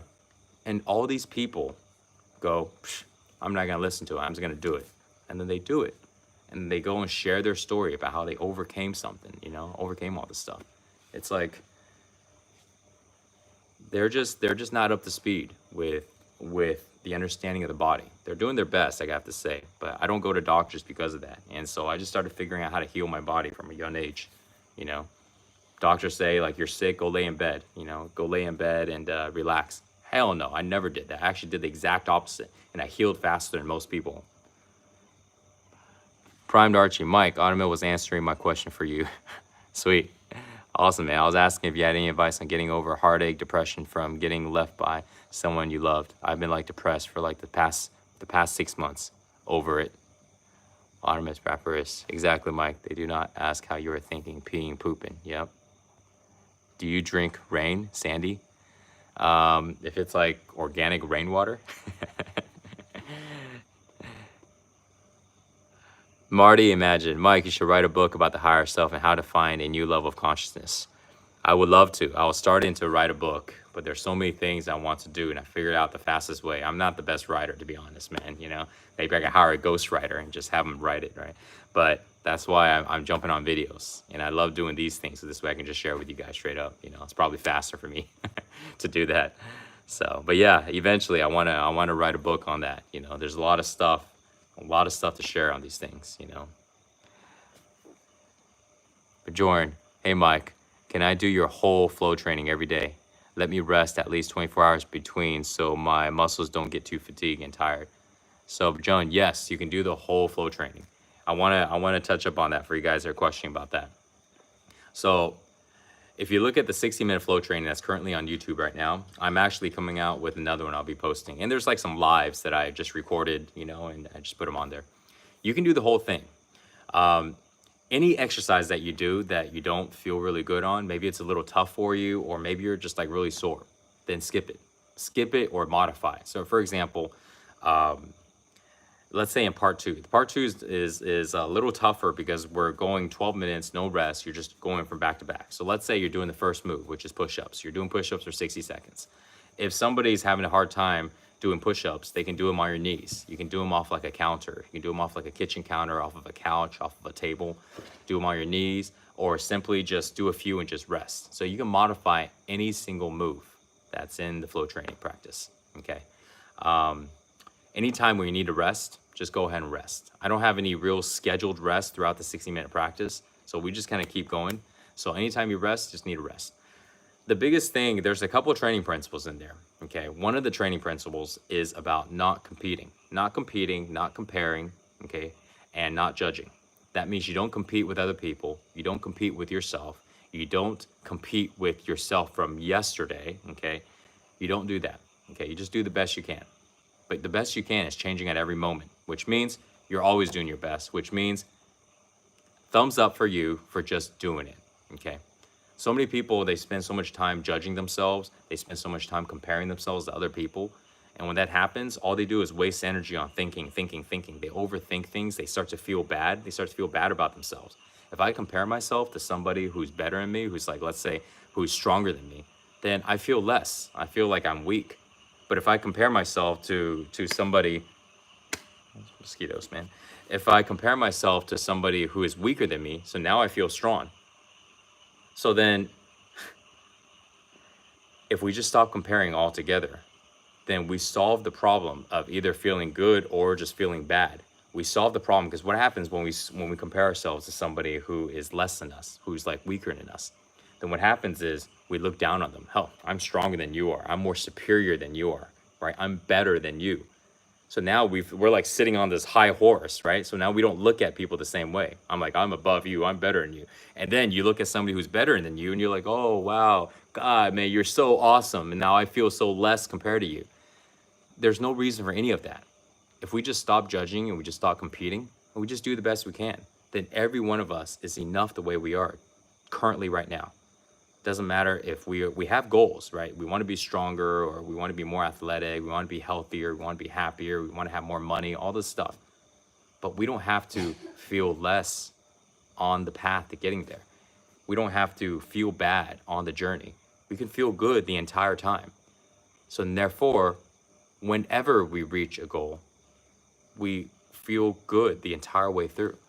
We don't go from feeling good and feeling bad and feeling good and feeling bad. Okay, so that's one of the training principles that we practice in the flow training method. And so that means you can work out with people that are really, really better in shape than you, and somebody is doing 50 push-ups in 60 seconds, and you do 5 push-ups in 60 seconds. It's all good, okay? Somebody's able to do another move you can't do, it's all good. You're able to do something and this person has to sit out, they're about to pass out, it's all good, you see? Imagine when we can all come together and everybody can support each other to become healthier and then support each other to become happier. Like, how awesome would that be? People are able to be accountable for each other. People are able to motivate each other. It's not about needing to be in the same shape as each other, same fitness level, okay? When we do that, now we can start to build community around being in shape. We can start to build community around becoming happier. So now we're lifting everybody up. A lot of times people try to push other people down so this way they feel like they're higher.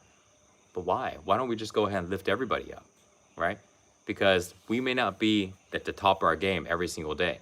Maybe today I feel strong, I'm sharing something good with you guys. And then tomorrow I don't feel good. And I get online and then I see somebody else's video going, dude, you can do it. And I feel better, right? So we all need a hand sometimes. But when we come together and we stop competing and we just start to help each other, then everybody's improving. Everybody is helping everybody.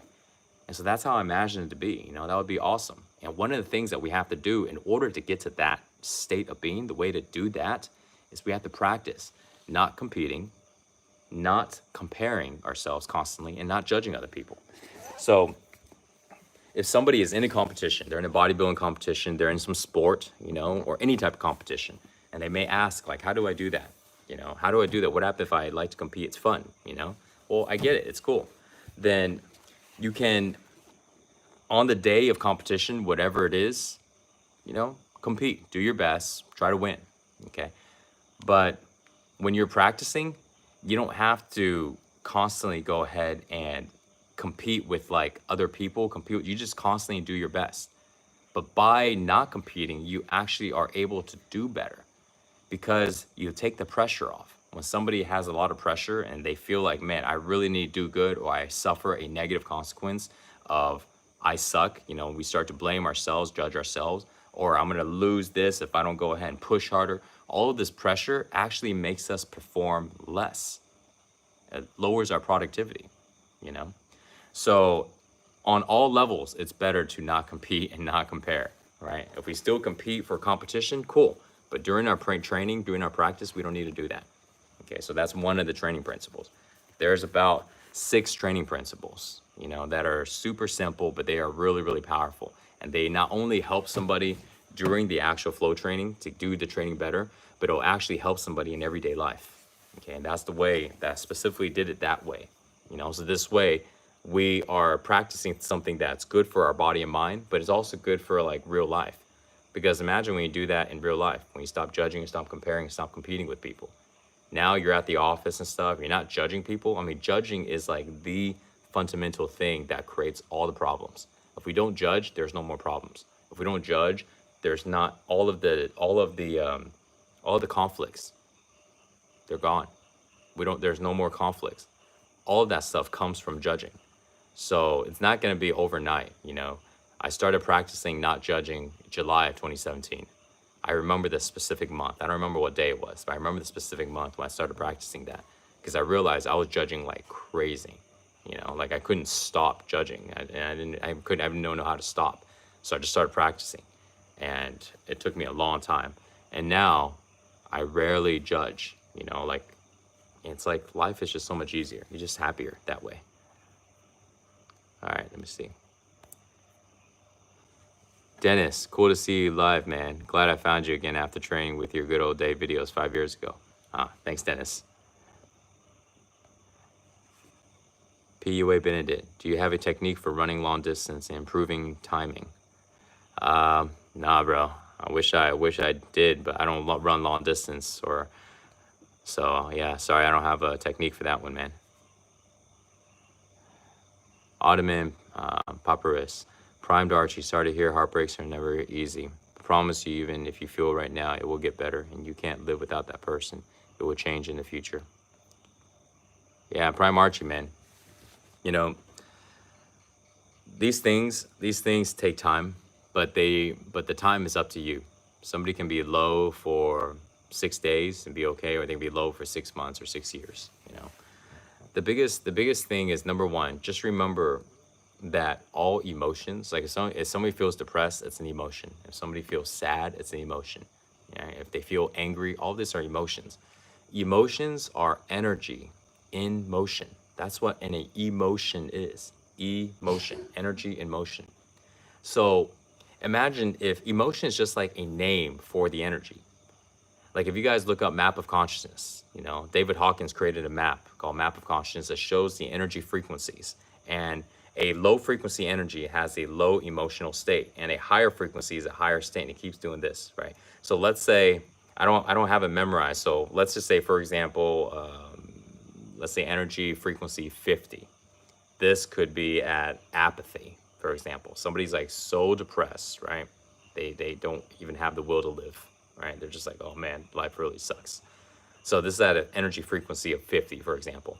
But let's say somewhere along the scale is higher. Let's say they're at an energy frequency of 100 right here, double. The 100 frequency, the emotion is like anger. And anger is not good, but anger is better than depression. Anger is better than apathy. Because at least anger, there's motivation, there's drive. I'm going to screw you, I'm going to go do something, I'm going to prove them wrong, fuck that, blah, blah, blah, right? So their energy level is actually higher. They're actually more motivated. When somebody's at the apathy level, the frequency of 50, they don't want to do anything, Hey, you can't let them talk to you like, they can't let them treat you like that. I don't care. Yeah, they can do whatever they want. I don't care. I don't want to live. Like there's just no life in them, right? So as the frequency starts to rise, the emotions start to rise. And then you get to courage, and then you get to it's like neutral, courage, love, and all this stuff. It just keeps going up higher. Understanding, all of these are higher frequencies. So going back, if you're feeling depressed or if you're feeling sad, there's a story in your mind that's causing you to feel that way. There's a perception, there's a point of view. All it is just the point of view, okay? If you look at it from another point of view, they may not look as bad, but maybe from this current point of view, for example, a person's looking at a certain point of view, and this point of view, it's bad, right? Life really sucks. In another point of view, it's okay, The thing is, like, we have infinite amount of point of views that we can look at every situation. Even if we know that there's another point of view, the way to actually get out of that emotion is to change the energy. Because we can either do two things. We can totally change our point of view, believe this point of view so much, this new point of view that makes us feel empowered, that makes us feel really strong, this new point of view that is so empowering, right? Somebody's like depressed, they feel really bad, and they change their point of view to having courage, right? If they can do that and they believe it so much, then that belief in their mind would change the energy in their body. So the result is someone feels strong. They're feeling this courage to go ahead and now take this new action, and their perception, their mind is now different. The other way is you change the energy in your body. You don't try to change the view in your mind. You change the energy in your body. The energy in your body changes, the emotion changes, and then now the viewpoint changes. They both work, So I tried for a long time to go ahead and do it through my mind only, right? Change my point of view of looking at it, change my thoughts, go look at it this way and this way. And, I tried that. I tried reading affirmations every single day. I wrote something called my memorandum to God.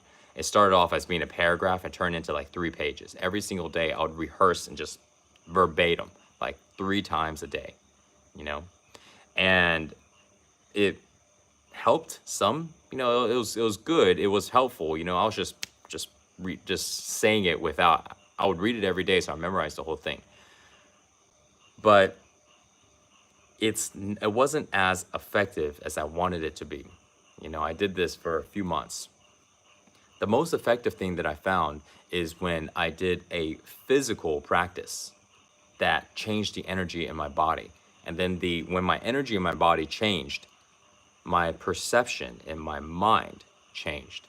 My thoughts in my head changed from changing the energy in my body. Okay. I'll show you, I'll tell you like here's a real life example, from today. So I was having a discussion with Natalia earlier. We're talking about maybe moving from here, maybe moving to another part of Bali, closer to the beach. So we're discussing about it. And so there's some tension started happening. We couldn't figure out what's the best way. And so I'm like, okay, so now I feel the tension in my body. And so instead of trying to go ahead and hear the thoughts are like, oh man, what should I do about this? What should I do about this? All these questioning, all this stuff, right? Oh man, why it can't be this way? You can kind of hear yourself complaining, da-da-da-da-da. So instead of trying to go ahead and reason with all these thoughts, try to go ahead and find the best solution, I didn't do that. You know what I did? There's the kitchen behind me. I went into the kitchen. I just kind of sat down on the ground, and I started doing some yoga asanas, or basically some stretching. You can call it stretching, yoga, so it's all the same, okay? I started doing these moves to release the tension. And I spent maybe about 25 minutes. And then after that, I got up. My mind was clear. My emotions changed completely. And I felt calm and good. I went from being tense to relax, back to normal. The solution, we still needed to find a solution to things, but there wasn't this frustrated feeling. There wasn't this stressed feeling anymore. There was some frustration and stress coming on, and I literally just let it go in my body. And when I let it go in my body, my mind stopped thinking all those thoughts. Okay. So that's one of the things that I've learned. When you want to let go of stress, when you want to let go of like this constant thinking of problems. You can't figure things out, or there's one way of looking at things, you know, and we want to change it, but we don't know how. We keep trying to think about it because we're upset, right? Let's say you just got into an argument or a debate or something, right? You're upset. Instead of trying to think a solution, or even trying to think about anything when you're upset, if you do, you're basically thinking through a perception of anger. You're thinking through a perception of upsetness. So there's no point to go ahead and do that, because the filter in which somebody's looking at their life, or looking at the other person, or looking at the situation, is through anger, through upsetness, through stress. So they can't find the best solution, okay? So it doesn't matter. There's no point to do that. Instead, get rid of the emotion. Change the emotion from being angry to being calm, to being peaceful again, to being relaxed. And then look at that situation. But now you're looking at the situation through a lens of peacefulness, through a lens of calmness. The situation hasn't changed. It still is what it is. But the way we're looking at it has changed. So now through this perception of calmness, through this perception of peace, we can see a solution that is aligned with calmness and peace. If we are angry and we are trying to figure out a solution, we will create a solution that supports anger, because we are angry when we figured it out. So you don't come up with any good things if you're in that mindset. Okay, so that's something really important to remember, especially if you are having a conversation with somebody, you know, especially a loved one, girlfriend, boyfriend, or kids or something, you know, boss, coworker. If you're angry, best thing to do is just to not have a conversation. You know, if you can postpone it to later on, or just keep it really, really short, because you can end up ruining relationships just because you're mad and you said something that you didn't mean, or, you know, you're a little harsh about it. Even when people are trying to go ahead and say something in a nice way, but because they're mad, they can't say it in a nice way, you know? Just try, all right? Next time you get mad, try to say something nice. It's just, you're just like, okay, you're just like, you know, you can't do it. It's like, even if you try your best, somebody's watching you, they're like, I can feel that anger coming off of you, you know? It doesn't work. You got to calm down first, you know? So that's the thing about emotions, you know? What do you feel about the Secret documentary? Well, JS, I watched the Secret documentary when I was 22 years old the first time. And it was so good, but I couldn't grasp the idea. What do you mean, ask the universe? What do you mean, like? And so I watched it 2 more times. And the third time I go, okay, I get it, but I still don't know like how it can happen. You know, what is this idea of asking the universe? I mean, I don't believe in magic, so what the heck? So this is an interesting story. So here's what I did. So if you guys ever watched The Secret, if you watched The Secret, type in yes. I know you did, JS, right? But any of you guys ever watched The Secret documentary? If you have, type in yes right now. Let me know. You know, if you I don't see any any yeses right now, so maybe you guys haven't. Not me. Okay. Yes. Pinkman. Cool. Abris. Yes. I'm going to. Jicky. Cool. Natalia. Yes. Hey, you want to? Natalia is my lady. She's on. She goes, yes. Huh. All right. PUA. Nope. Fake name. I will after. Nope. Okay, cool. So yeah, about half. All right, guys. Well, so The Secret, that documentary changed my life. And I'm going to tell you an interesting story about that. So the documentary basically said, I'm just going to sum it up. So, you know, definitely watch it, because there's a lot more than what I'm basically saying. Basically, the documentary says, if you go ahead, whatever you ask the universe, whatever you think of and whatever you think and feel, if those 2 things are aligned, whatever it is, it will come to you. So if I go, I want to go ahead and make $1 million a month. I mean, that's like crazy. It's a lot of money, right? But if I feel that also, and I can think that, and I really believe that means my body and my mind is aligned. My thoughts and my feelings are aligned with it. I'm so confident on it, right? It's not this, I'm thinking, but my body goes, hell no. There's this doubt feeling, you know what I mean? You got to be totally aligned. If you're aligned with it, whatever it is that you're wanting will come true. You just got to be aligned to it. So that means if I go, I want to make $1 million a month. That's like a big ass goal. But I'm not willing to go and do the work. I'm not willing to go and fly to that state or that country or take this opportunity, right? It's not going to happen. But if I take the opportunities that come to me because I'm putting that out there, my thoughts have frequency and my feelings to bring it back, it will happen. That's a general idea. It doesn't matter what it is. It can be money, it can be love, it can be, health, whatever it is. Whatever we put our attention to, our thoughts into, we will create, just as long as our feelings and our thoughts are aligned. Okay? Doesn't matter what it is, entirely open. So when I heard this, I'm like, okay, so I'm 22 at the time, and I'm like, okay, well, I'm gonna test this out, right? So what am I gonna do? Well, I'm gonna test it out and I'm gonna see if it works. And so I thought about the one thing that I really want to test out on, which is money, right? I'm a young guy. All I want to do is make more money. That's right, like many young guys do. So I'm like, okay. At the time, the most amount of money I've ever made in 1 month is like $6,000. And that's the most. That means it's not every month. On that time, I was averaging anywhere from about $2,500 a month to about $4,000 a month on average, US dollars. And so 6,000 was like top end, and it only happened like once or twice. And so in one part of the movie, he talked about, in the documentary, he talked about, putting up these vision boards, right? This vision board is basically where you put a board and you put all the things you want on it, right? And then if you look at it all the time, it'll imprint into your mind, and then you start to be able to manifest it. So I'm like, okay, cool. So I wrote on this piece of paper, I am making $12,000 a month. I wasn't doing it, but one of the examples was to say to do that. And I decided to make the number $12,000 a month because it was double the most amount of money I've ever made in my life.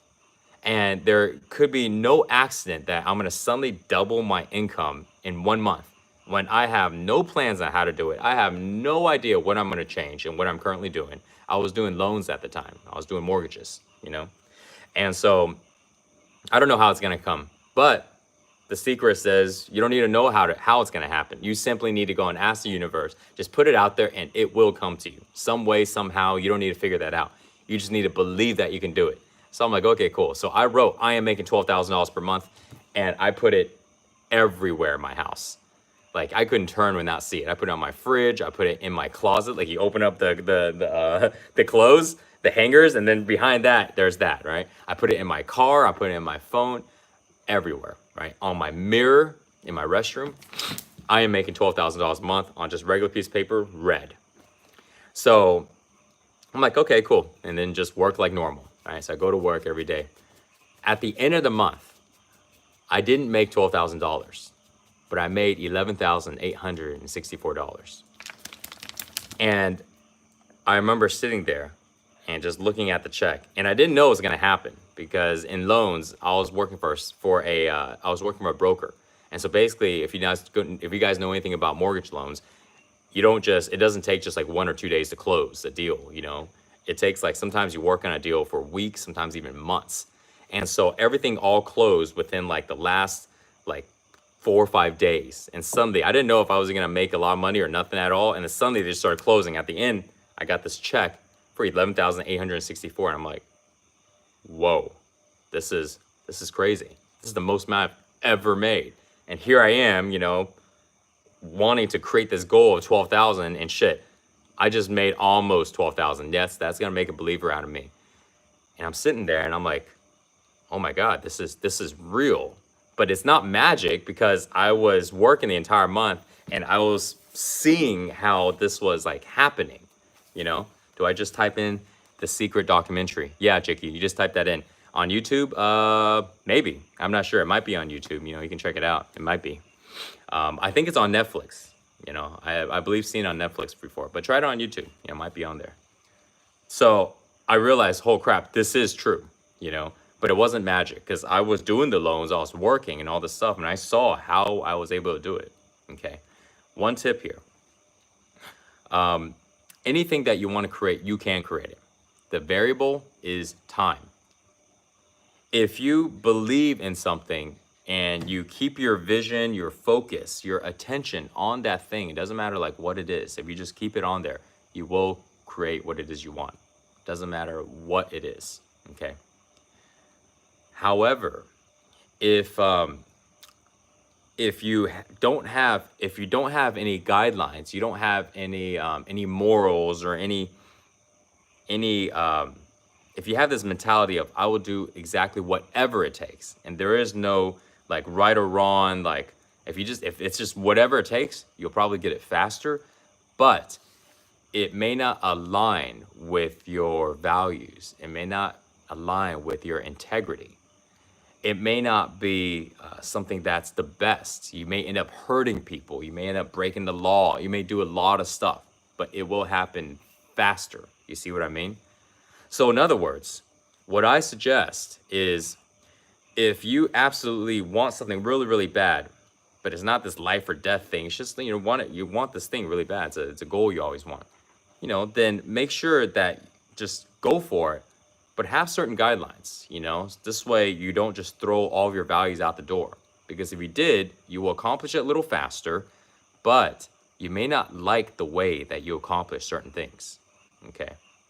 And so I'm saying this from firsthand experience. I learned, because going back to my story, those loans, one of the loans I did, hairy ass loan. Okay. And when I say hairy, that means I had to pull a shitload of strings. Not the best, not the best. I would not do that again moving forward. But I really wanted to go ahead and see if I can really make that 12,000, and I got really close, but not in the best methods, Had to do some freaking pulling streets, some shady ass shit to go ahead and make it happen. So that's the thing, Also, another friend did something similar, not with loans, but something else. And she also accomplished her goal. She blew past her goal. Same technique. I am making X amount of dollars per month. But again, without having these guidelines on how to do it, if it's money, for example, how are you going to make that money? There's so many ways to make money, right? You can do things that are aligned with their integrity, that is bringing value to people, or you can do something that's really shady. You can do something that's like hurt people, but you can still make the money, you know what I mean? So make sure that you're aligned. Make sure that's like, okay, whatever I'm gonna go for, but I'm staying within my values. I'm staying within what I know is right or wrong. I rather go longer to go and get to my goal, because you'll always get to your goal. It may take a little longer time, but do it right. So this way you can sleep good at night. So this way you have good karma. So this way you're not doing things that aren't good. Okay. So yeah, that's why I got to share about the Secret documentary. Hong Kim, great to see you again, Mike. Good to see you, man. Marty, Mike, I feel a connection with you spiritually. Love the podcast you did. I too have had an awakening, man. Any thoughts on the subject? Yeah, dude. Let me ask you guys a question. You guys listening right now? Any of you guys, what do you guys know about? Have you guys ever heard of awakening or know anything about that? Do you guys want me to chat about that? Awakening is an interesting subject, man. Do you plan to come to Japan, Chan? Like almost every week, there seems to be a new gym somewhere, even in a rural area. Fitness boom. That's okay. In the future, I want to come to Japan for sure. George, go ahead. That's okay.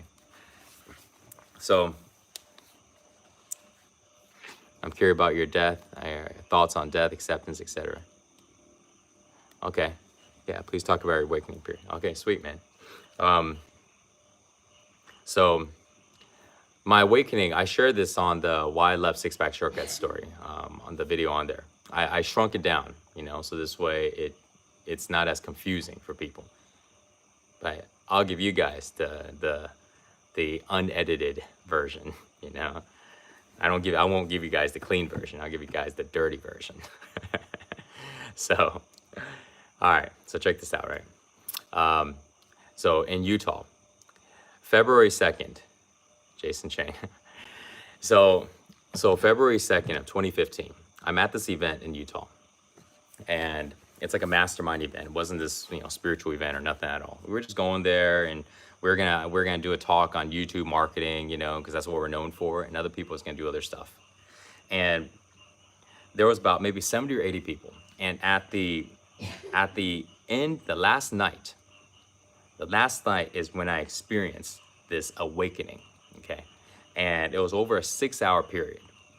And after the 6 hours, everything in my mind changed. My whole entire energy changed. My body changed. Everything changed. So before that, let me tell you a little back end story. So before getting over there, I was dealing with some major issues with emotions. Number one, I was so stressed, like crazy. I was so stressed that I kept having like complaints in my mind, like a broken record, like constantly, blah, blah, blah, blah, like so-and-so should be doing this. Why is this happening? God, go ahead and just get this thing right. God, why can't we just do that? Man, what am I gonna do about this problem? Like just constant complaints in my mind about problems, about situations from work, I was running 7 departments at Six Pack, just by myself. And it was a lot of work, and on top of that, the relationship at home. And so there was so much going on. And so I just kept complaining. That was such a big thing. It got so bad. I kept complaining so bad in my mind that my attention span just dropped to like crap. I couldn't pay attention. Like I had so many problems paying attention. It got so bad I couldn't understand my managers anymore when we were having these meetings about their departments. I was straight up, they'll tell me what's going on in their department, and I'll sit there and I would hear what they're saying, but I couldn't comprehend what was really going on. I couldn't connect the dots, And I remember thinking to myself, like, what's happening? Like, I thought I was like pretty smart. Like these departments, like I manage these departments, I started this company. I don't even know what the heck they're talking about now. What the heck is going on? When did this even happen? I don't remember when it started. I just realized it's happening now. And so that was happening. I didn't know why. All I knew was, well, I'm really, really stressed, and I hear these complaints all the time in my mind. And so, but I didn't see it to be a really big problem because I'm an entrepreneur. I'm working my butt off. All the other entrepreneurs I know, they deal with stress, It's not like this crazy thing, It's like, yo, stress. It's a normally accepted thing in our culture. And so I didn't think like anything was wrong, If I was to tell somebody, dude, I'm really stressed. Oh, yeah, I feel you. Let me tell you about my stress story. So there was nothing to really complain about. It's just one of those things that happen, right? It's like bodybuilding, you get sore. You don't go and cry about it. Everybody gets sore. So that's the way I saw it. So another thing that was happening was about nine months before that event in Utah, I hurt my back, my lower back. I blew it out. I was lifting like a tree stump in a random park, I was smoking some bud. I got real high and I was like, oh man, look at that tree stump. I'm going to take it home to my backyard. You're not supposed to. You're supposed to leave all the stuff in the national parks. I was like, oh, I'm going to take it, put it in my car. And so, I'm not thinking good. I'm like, oh yeah, I'm feeling like I don't care. This nonchalant thing, right? It's a big ass tree stump too, right? It looked like the home tree of that movie Avatar. The guy's living in that tree. It's got the crazy roots coming down. And I was looking at it. I was thinking it's going to look so badass in my front yard, right? I grab it. I bear hug it. I lift it up thinking I'm a strong man or something, right? I walk like 3 to 4 steps, put it down, and realize how heavy it was. I'm like, damn, that was heavy, right? Okay, I was like, okay, cool. I'm going to give it a shot. My car was like 50 yards away, and I'm looking at it, and I'm walking through like sand. But, sometimes you do some stupid shit when you're stoned, right? So I'm like, yeah, I'm going to go for it again. I grab it again. I lift it up. Boom, sharp pain in my lower back. I put it down, and I'm like, okay, yep. I think I'll just come back maybe when I have some help, right? And my back's like hurting, all right? So I didn't trip about it because, I've been working out for so long. I blew out my back so many times. It's no big deal. I know how to rehab it. I just do the regular protocols. A month and a half, it will be gone. But this one didn't leave in a month and a half. It actually just progressively got worse. I couldn't figure out why. I was like, what's going on? Why did it get worse? It got so bad that the pain traveled to my lower abdominal, like in the front of my stomach, lower right side. It was like a jabbing knife pain every single day. And I'm over here making six-pack videos. And I couldn't lift up a 20-pound dumbbell away from my body. Like I had to do this. I had to walk I would walk, and if this was a dumbbell, I had to walk, I had to put it on my thigh and walk like this with it. Like I couldn't lift it away from my body because my back couldn't handle it. I couldn't stand, sit, or lay down without pain. It was that bad. And here I am having to make videos too. And I still made videos. But there was a time to where I wasn't lifting much heavy weight. I was like doing these really, really isolated movements, you know, and just doing the best I can. So now fast forward, I'm dealing with this pain for like 9 months. It just wouldn't go away. I remember one day in the office, I walk into the office, I sit down, jump on the laptop, and the pain just came in so strong. I was just in agony. I was like, oh my God, I can't handle this. So I stand up and the pain is still there, jabbing. I was like, oh my God. I sit back down, the pain is still there. And I'm like, oh man, I'm fucked. I can't sit down, I can't stand up. And there's no way I'm gonna lay down, because if I lay down, I can't get back up. Like, I can't get back up without extreme amount of pain. It was like that bad, man, you know, and I can handle a lot of pain because I've been a lot of years of lifting. You start to be okay with pain, you know, but this was like, I couldn't handle it. I was like, I didn't know what to do. So the only thing I thought of is like, well, if I can't sit and I can't stand up and I can't lay down, I'm just gonna walk. At that moment, you just fucked up. Oh yeah. I was like, yeah, I'm fucked. What should I do? So you know what I did? I walked out of the office and I went to the neighborhood that's next to the office and just started walking. I said, I didn't know what to do. I said, you know what? When I walked, it felt a little bit better, but it wasn't much better, but a little bit. But I couldn't stand still. It just, pain was there. So then I just walked, and I walked for 3 hours, just nonstop, you know? At the end of the 3 hours, the pain went back down to kind of like a bearable pain, you know? And I went back to the office and I was able to sit down lightly and just kind of chill. And I was like, oh my God, finally. Because I didn't know what to do. Like, if it couldn't stop, it's like, I don't want to go to the hospital. I don't want to go take all this painkiller. I know what to do, you know? So now I go to this event, right? Now fast forward, right? We're back on February 2nd, 2015. I go to this event. The last day of the event, we're all hanging out, right? It's the last celebration. We just had dinner. And we're about to go and do a little dance party. They had some DJs there, you know. And this girl offers me some mushrooms, some psilocybin. And so I was like, oh, no, I'm good, right?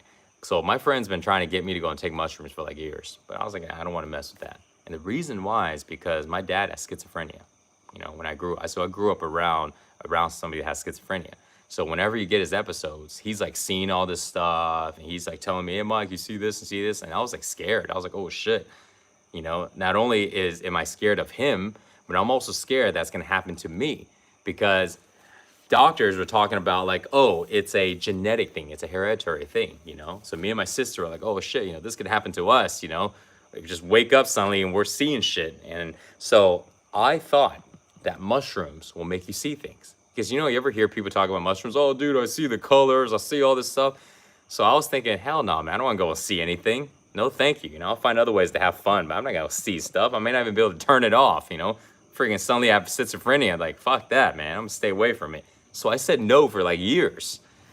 And so this girl go, hey, you want some special magic chocolates? No, I'm good. You know, I don't want to see anything. She looks at me all weird. She's like, see something? What do you mean? You don't hallucinate with it. I was like, really? I thought you do. I thought you see colors, you see all this crazy shit.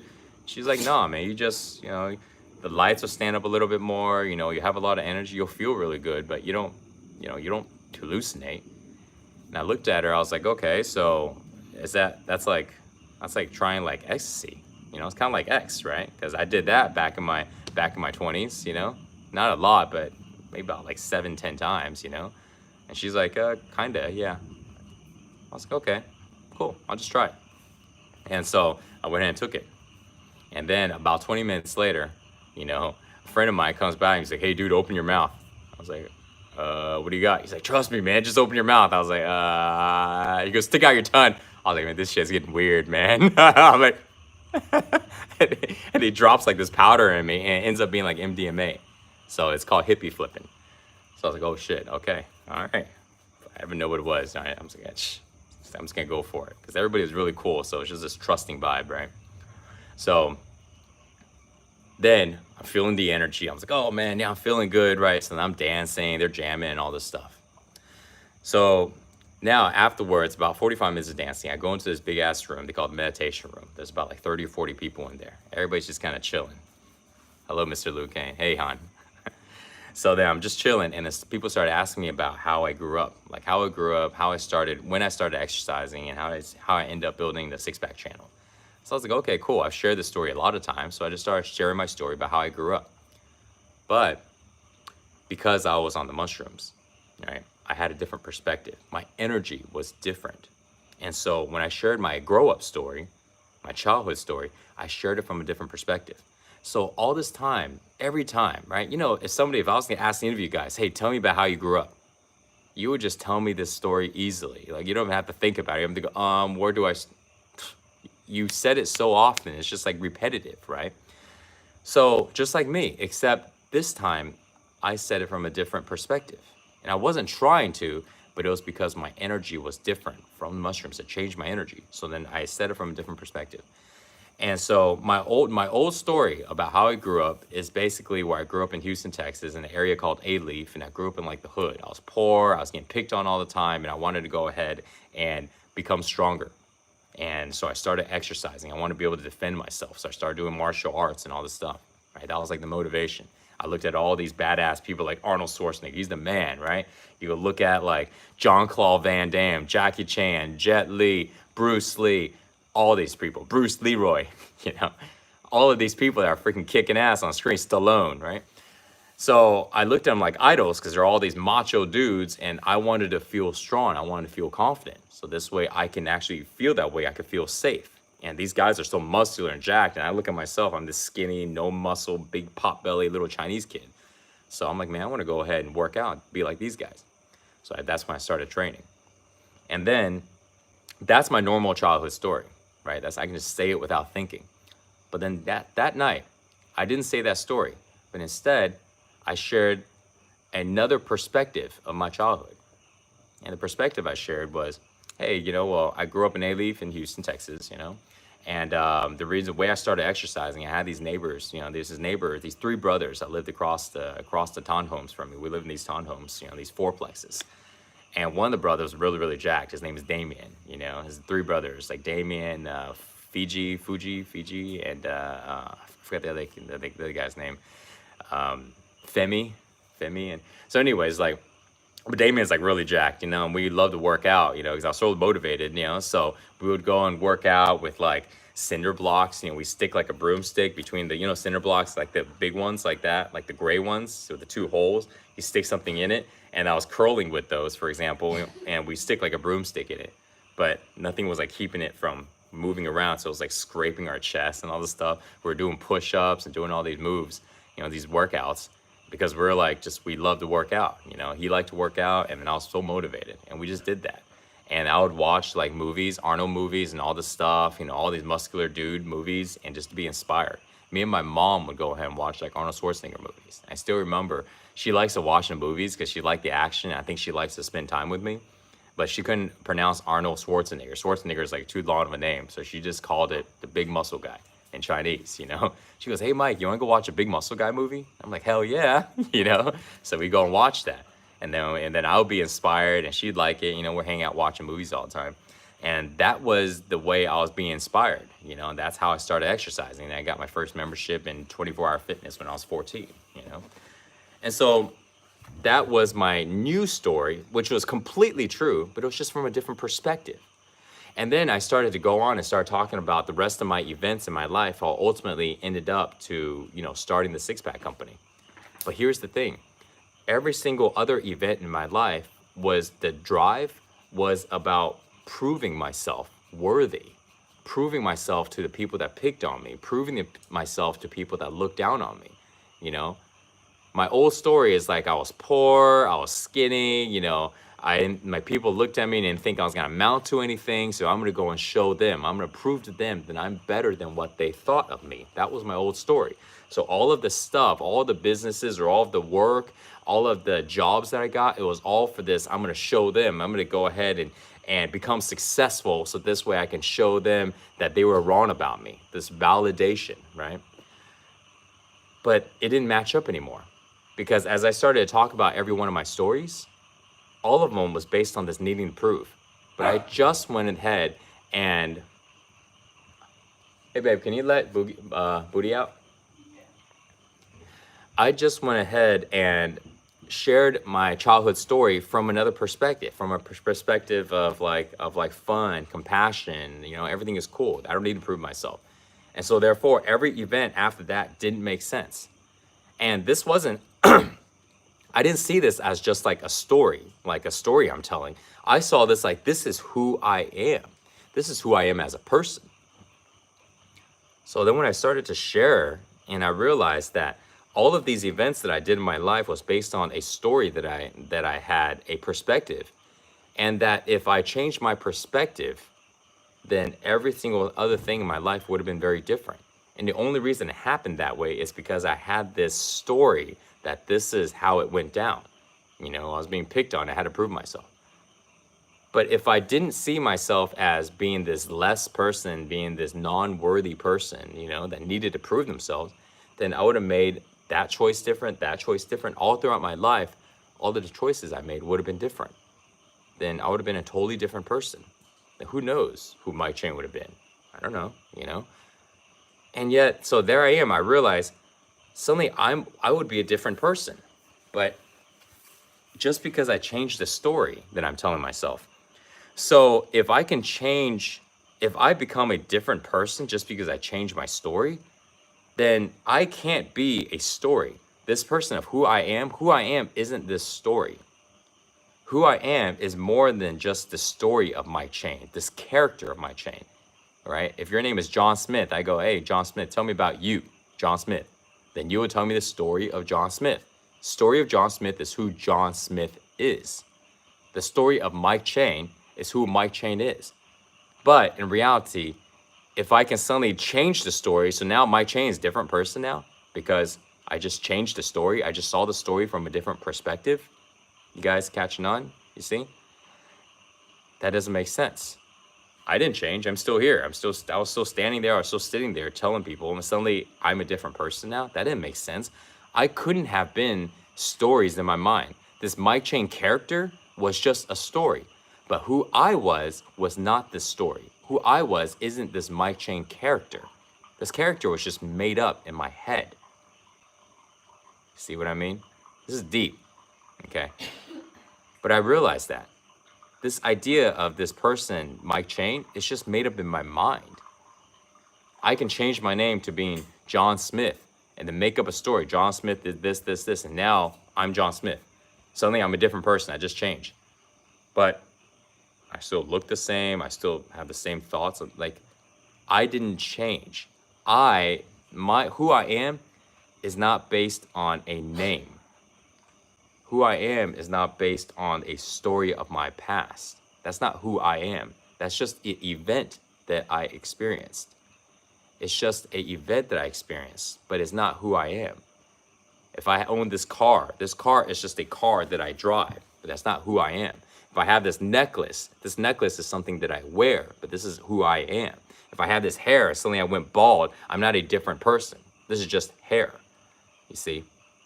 If I have an arm and my arm is gone, I'm not a different person. This is my arm, but it's not who I am. I am beyond any of this. I am the observer, the awareness. I realized that I wasn't any of my stories. I wasn't any of my thoughts. No, I'm not high right now, Adam. So I realized that from telling these stories, you know, to these people, I realized, oh my God, I'm just a story in my mind. And so as this was happening, I was like, oh, this is crazy. I started breathing heavily. I was like, oh man. So I started breathing heavy. And because it felt like I was like experiencing this new way of seeing reality, this new way of seeing myself. I was like, this is some real shit. Oh my God. I feel like I'm in the Truman Show, straight up. Like, what? I am just made up, you know? Yeah, I know about the Wim Hof method. It's good, George. Yeah, it's legit stuff. So from there, I started breathing heavily. I didn't know why, it just felt natural. And I just kept on talking. I started tapping myself on the top of my head because Thanks, Prince. Maybe I should. I'll do more of the more of these lives. Clark Shaw to me. Clark Shaw is my friend from like we grew up together. We were like 15 when we met each other. So when I realized that, so I'm tapping myself on the top of my head because it felt like good to do so. I didn't know why, and I was deep breathing because it helped me feel better. Because I was like really, really, really surprised. And also, I was just speaking without caring about what other people was thinking of me. Because earlier I sat into a talk, a friend of mine was talking about authenticity. And he said that if you don't care about what other people think, then you're authentic. If you do, then you can't be real. You're not real. You're not an authentic person. You're just a person that is doing their best for validation. You're doing your best to receive love from people, receive acceptance from people, but you're not being your real true self because you care about what other people think of you. So therefore you can't. You're only doing things for other people. When my friend was doing that talk and I was sitting there, at first I was thinking, nah, I'm authentic. I'm authentic, What do you mean? I'm not fake. And I started thinking back in my thoughts on all of the situations, or this situation, that situation. And one by one, I started realizing, man, when this situation is happening, I do care about what people think. This is why I would do this instead of that. And that situation, I do care. In that situation, I do care. Whoa, actually, I care like crazy. And then when I realized I care like crazy, I'm like, oh man, I'm a fake ass motherfucker is who I am. Damn, I thought Mike Chang was a real person, like authentic person, legit. But here I am. I actually care about what people think of me. Damn. And I remember feeling like so surprised. Like I didn't know. I thought I was so authentic. I used to go and train my guys in the company, and I used to tell them about how to be authentic, how to be a real person, how to express real and all this stuff. And here I am sitting in, hearing my friends talk and realizing that this is what authenticity really means when you stop caring about people's opinions of yourself. And I realized I care like crazy. So at that moment, I decided, you know what? Fuck that, man. I'm gonna do my best to be as authentic as I can and stop caring about what other people think of me. At that moment, I started. And so that was 2 hours, right? 2 hours before going to this meditation room and talking to these guys. So that's why I was speaking out loud, because here I am experiencing all these realizations and it's like blowing my mind. And as I'm speaking it out loud, it's allowing me to kind of hear these thoughts, So instead of having to think about things and then deciding what to say, like what I used to do, I would just speak it out loud without thinking about it. And if somebody doesn't like it, oh well, I don't care. I'm practicing being authentic, right? So that's what I was thinking. So that's what I did. And so I kept speaking out loud. I kept figuring out, I went into my life and I started looking at every single thing in my life, all the major events in my life. And I started figuring out, like, why am I doing all these things? What's my real motivation? What was I thinking? What was I believing that caused me to do all these things? And one by one, I was able to go ahead and see all of these stories that I made up in my head. About I need to go and be better. Like everything was about being better. Everything was about trying to prove myself. Everything was about like validation. Everything was about seeing myself less. And one by one, I was able to see that I just made it up. I made up these stories. I made up these stories in my mind. They're not real because they're just one perception. They're my perception, but it was one perception. And I made them up.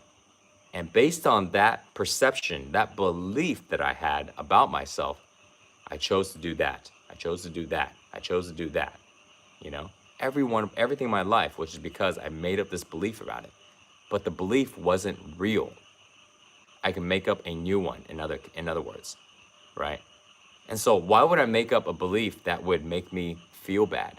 Why would I make up a belief that says I'm less, that I'm not enough, that I need to prove myself, that I'm fat, I'm ugly, I'm this, I'm that, I'm not confident, girls don't like me, guys don't respect me, nobody's gonna care about what I think, I can't achieve my goals, I'm a victim, I can't do anything about my life, blah, blah, blah, right? I wasn't thinking all of those things, but there were things like that, that's just in general examples, but I had a lot of those type of thoughts. And I realized there's no reason I should make up these things. That doesn't make sense. All of it is made up anyways. So why don't I just make up things that are empowering for myself? Because they're all made up anyways, There's a line that says, if you believe you can do it, or if you believe you can't, you're right. If I believe I can do something, I'm right. If I believe I can't do something, I'm right. If I believe I'm stupid, I'm right. If I believe I'm smart, I'm right. If I believe I'm good looking, I'm right. If I believe I'm ugly, I'm right. If I believe I'm fat, oh, look at this fat. I must be fat. If I believe I'm ripped, you see, it doesn't matter. It's all just a belief in ourselves. And if somebody goes, well, I believe this, but somebody else doesn't think, who cares about what they think, right? We all know about trollers on the internet and haters. Haters are gonna hate. It doesn't matter how good or how awesome you are, they will find something that they don't like about you. It doesn't matter. The glass is half empty. You are right. That glass is half full. You are right. You see? Everything is just a belief. And we can choose to believe whatever the heck we want to believe. And it's right. So why don't we believe the best in ourselves? Why don't we believe the best in people? Because we can be right in that. And then when we believe that, life changes completely. All worries is gone. All fear is gone. Everything's gone. So I realized that. And I'm standing there, walking around, deep breathing. I'm tapping myself on the top of the head like this. I'm pacing around the room and I'm speaking out loud the way I am right now. And I do that nonstop for 6 hours, straight up, nonstop, like the way I've been speaking, for a while now. At the end of the 6 hours, that injury that I was telling you guys about, that lower back injury where I pulled my back, and the pain that traveled to my front abdominal, disappeared, gone. I have no idea at the time how it happened, straight up gone. Remember I talked about complaining constantly, right? Complaining, blaming, all that stuff. I had so much mind chatter that I couldn't understand my managers. My mind went silent. I was so present. I was just looking at, it's like I was looking at things for the first time, because every time we have thoughts, we have judgments, it's like a filter in front of us. We don't see what's actually in front of us. We see the judgment, and then through the judgment, we see what's in front. So if I have a judgment, all of these judgments, we don't see what's actually there. We see the judgments and all the judgments, and then we see whatever is there. In other words, we skew the reality, right? An example is, let's say I think anybody who's Buddhist is not a good person, right? That's my judgment because some event that happened, right? That's my belief. So now I meet a person, he's Buddhist. So automatically I think this person is not a good person. But I don't know anything about this person. But I think this is not a good person. Why? Because I have a judgment on Buddhism. So now I don't get to, this person sharing with me stuff and I'm doubting. It's this person, he's probably lying to me because he's not a good person because he's Buddhist and Buddhist people do blah, blah, blah, blah. You see? So I can't really even be open to hearing what this person is saying. This person goes, oh man, you're such a great guy. Oh, in my mind, I'm thinking, oh, whatever, man. You're just trying to go and trick me to get me to become a Buddha. Judgments doesn't allow us to be able to see what's there. It doesn't allow us to be able to receive things because we are hiding behind, we are only viewing the things through the layer of judgments. So all of those judgments that I had in my mind, gone. And suddenly I'm looking at the world with an intense amount of presence. I've never experienced that, ever. My body became so light that I was looking at my arms and my arms were like practically floating. I mean, I was looking at them. I was like, holy crap, what's happening to me? My chest was like almost floating upwards. Like I felt like somebody was lifting me by the back of my shirt, straight up. Like I had helium inside of me or something. I didn't know how to explain it. So I was like openly telling people this. Strangers I never met. I was telling them, oh my God, I feel like I have helium in me. I didn't give a shit if they go, the fuck is he on, I mean, almost everybody was on mushrooms that day, that night. But nobody was experiencing what I was. I was talking to people. Nobody was experiencing what I was experiencing. They were having a normal, mushroom trip, right? Oh, I'm happy, love you, I love you, all this stuff. But not what I was going through. That's why I knew it wasn't just the mushrooms. It had something to do with it, but it wasn't the thing. Something else. I cracked into something else. I was floating. I was walking around. I was just looking at my body like, this is not my body. I know what my body feels like. This is not my body. Something's just happening. I'm like so light. I didn't know why. But it felt so good. so good that the way I felt before was like terrible. Before I went to the event, just days before or the day before, was like death. It was so bad the way I felt before compared to this. I didn't ever want to go back. It was like being in a dark hole with no light and being chained up in the ground. It was like so bad. And now keep in mind, this is like me in six pack. This is me like having my dream job, having my dream body, you know, making so much money. I didn't care about money. I didn't worry about money anymore. I don't even look at price tags, you know. It was like this typical dream life, you know, that I created for myself. And that happiness that I thought was so happy compared to the way I felt at that event was like death. That's how bad it was. It was so bad that I made a promise to myself that I would do whatever it takes to never go back to the way I felt then. Never, ever, ever. And I will give up everything, single thing in my life, if that's what it took to go and, what's up, A? To go and not go back to the way I felt then. Because it was so bad, terrible, compared to the way I felt then. This insane amount of happiness. I didn't know what was happening. I had no idea what just happened, except I was feeling that good. And also, I made another agreement with myself that whatever it takes, I'm gonna learn what just happened to me, and I'm gonna share it with everybody. Everybody. I'm gonna teach people how to experience what I experienced. I'm gonna teach people how to feel this good, because every single person in the world wants to feel that good. I don't care if they never talked about it and they never thought about it. I didn't think about it. I didn't know what was even happening. But when it happens, oh yeah, every single person wants to feel that good. I don't give a shit who they are. They want to feel that good, period. So then after that, I told my partners, I was like, hey, you know, I want to go ahead and do this. I want to learn what happened, you know, and I want to go and share this and teach this with people. And they looked at me and they were like, yeah, I don't think we can do that. And I was like, well, what do you mean we can't do that? Yeah, we can. You know, this is our company. We can do whatever you want. You know, let's teach these people. And they're like, no, Mike, we're a fitness company. You know, we do six-pack abs. We build muscle. We can't talk about this energy, spirituality, whatever just happened to you. Like, no, man. They're like, we got salaries you got to pay. And I was like, no, we can do it. Yeah, we can find a way. We can do it. This will be awesome. People will freaking love this. You know, this is the next level shit. You know, we're talking about the secret to happiness. I don't even know what happened, except it is the best shit ever. And they just looked at me like, nah, I'm sorry, we can't. So I'm like, oh, okay, cool. Peace out. All right, then I'm out. And at first they thought I was kidding. I was like, no, I'm not kidding. I'm out, you know? And so after that, we started figuring out my way out of the company, because I wasn't going to go and give up what I experienced, and I wasn't going to give up learning whatever it took to learn what happened, master that shit, and then go ahead and share it with the world. I don't give a shit. All the money we were making, all the fame, everybody knew me wherever I went. They all recognized me. I didn't give a shit. All this stuff, take it all.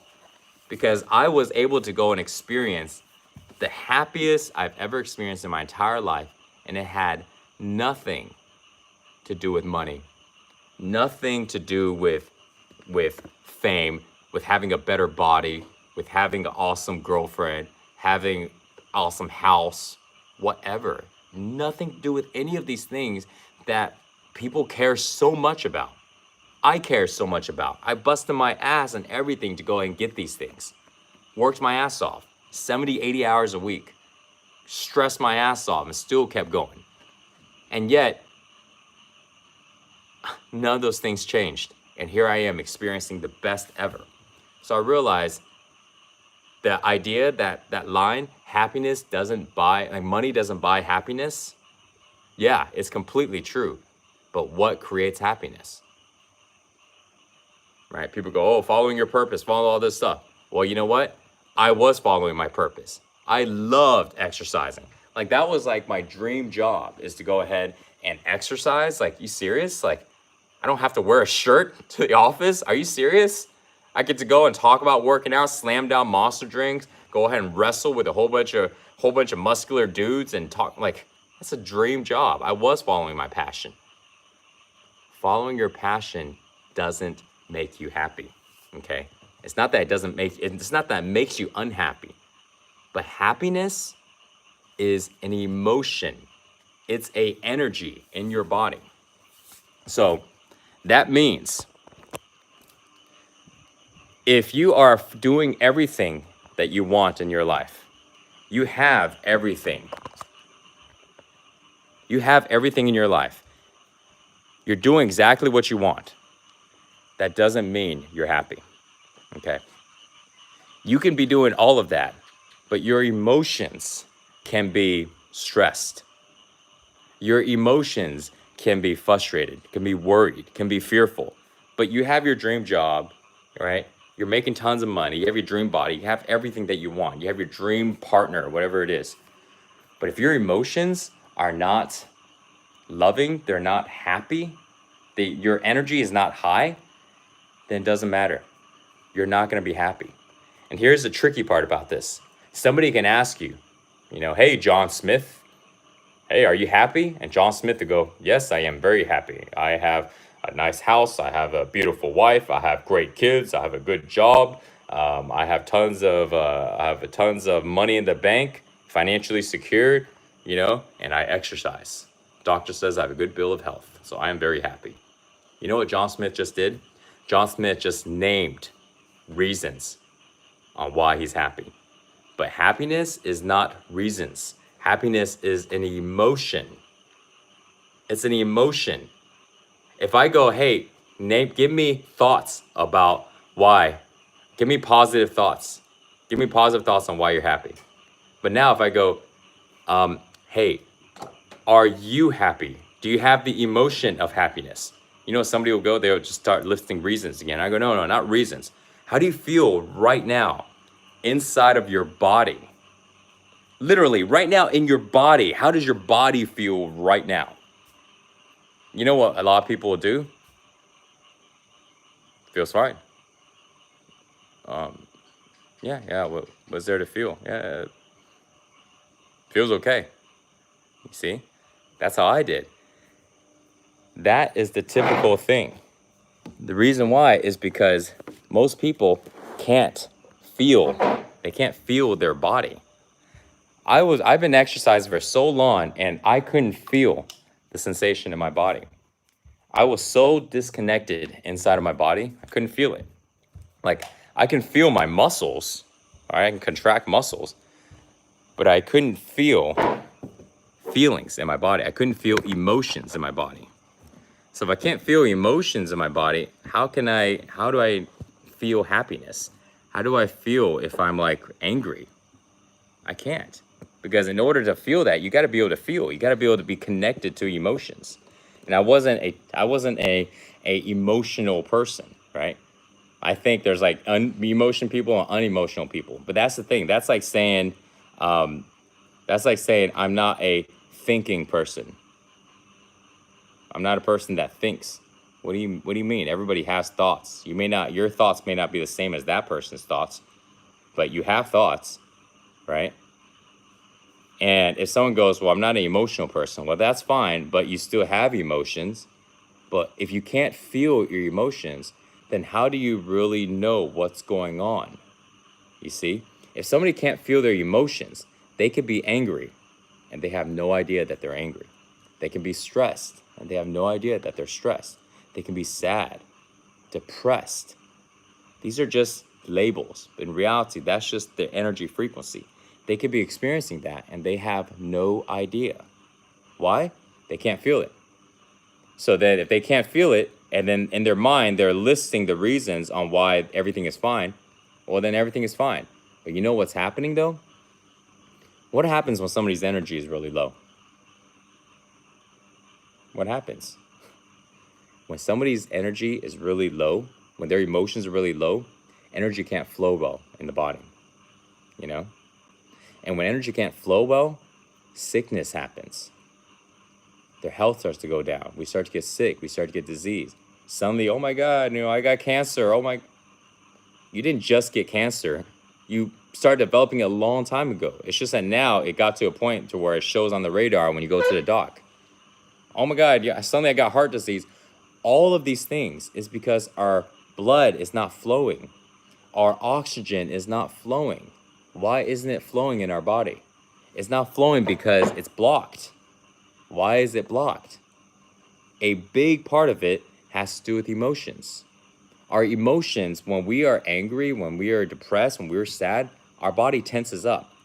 A normal place that people tense up is here, traps and shoulders, behind the neck. We tense up in our lower back, tense up in our hips, tense up in our jaw, tense up right here. All of these different tensions and more, different parts of our back.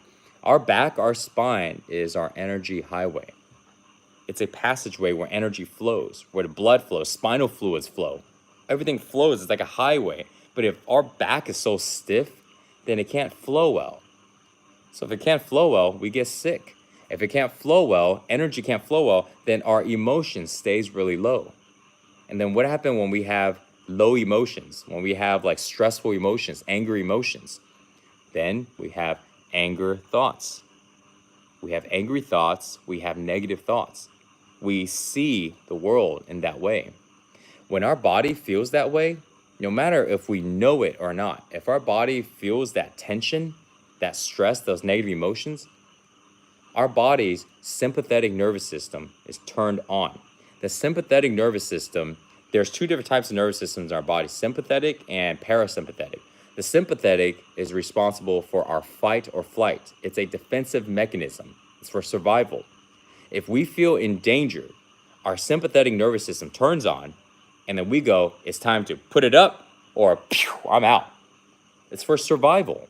So this way, and when that's happening, our adrenaline is pumping, all of our energy goes into our limbs, like our arms, it goes into our legs, and we are ready to go ahead and run or fight. It's not the right time to be recovering muscles. It's not the right time to be resting anything. It's not the right time to be digesting anything. It's time to do one or the other, fight or run. Only when our body is relaxed and calm can we turn on our parasympathetic nervous system, and now it's time for recovery. Now it's time for digestion to happen. This is why if you train super hard when you're exercising, you actually will turn on sympathetic. Well, let's get to that in a sec. Most people have their sympathetic nervous system turned on all the time because we are dealing with not fake, but we're dealing with man-made stress. If we look at our life, like, people aren't in danger most of the time. We're not living in a place where there's war outside, there's AKs and all this stuff. Some people are living that life, But a lot of you guys are watching right now, and a lot of us aren't living that life.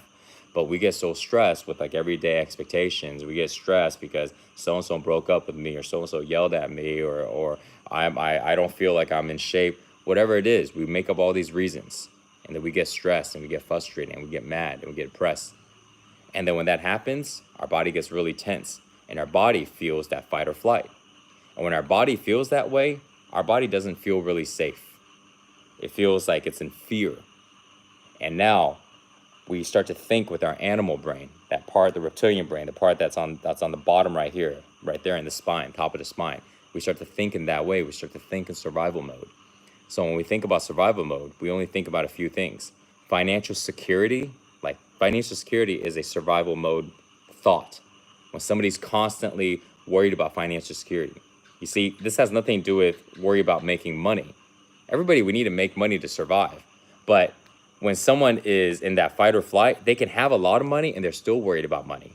Because if they have a lot of money, they're worried about losing the money. I have millions of dollars in the bank, but what happens if the bank goes under? I have millions of dollars in these investments. What happens if all my investments fold? Hey, it could happen, right? So then now they worry. It's not about how much you have.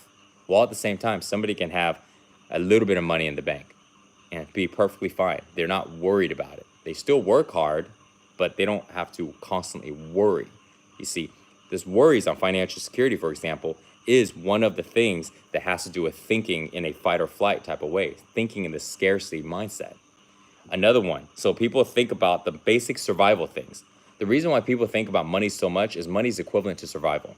That's how it is here. It's not about how much big guns or how much knives, or it's not about that anymore. It's just about money, because if you don't have money, you don't have food, don't have water, don't have any of these things. So that's what you think about. So that's compared to survival. So people think about that, and also they think about sex. Sex, sex, sex, and more sex. Why? Because sex is also meant for survival. It's a natural mechanism. Okay? So those two things, that's what they end up chasing constantly. But when somebody's bodies is not in this fight or flight anymore, when their bodies learn how to relax, when their body learns how to be loose, they turn on the parasympathetic nervous system. Their body is now able to recover. If their body can't recover and it's always on fight or flight, their body gets sick. It's like you leave a car running constantly. Even when you're not driving it, you leave it running. And then you drive it and then you just leave it running. You never turn it off. Engine's always on. You're just tearing down the engine. You don't ever let the engine rest. So how long, what would happen? Your engine will start to have problems, right? You got to replace things. Our body's the same way. If our body can't rest and can't relax because it's constantly on fight or flight, then we get sick. Sleeping doesn't matter. Have you ever went to sleep? If you go to sleep stressed, if you go to sleep like worried about things, that's the worst way to go to bed. Absolutely the worst way.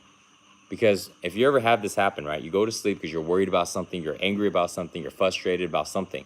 You wake up, you have dreams that are equivalent to the way you felt. Okay? You manifested those dreams based on your feelings. And you got your body used to more of that feeling. So then you wake up the next day, automatically you wake up the next day feeling the same way.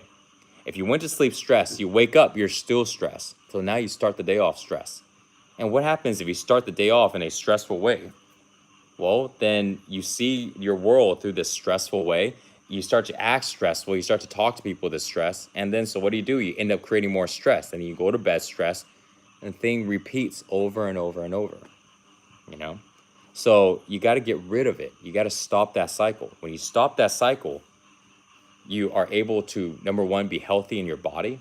And now we're able to start making new choices in our life. Our life changes because our mind stops thinking in stress. It stops thinking out of survival.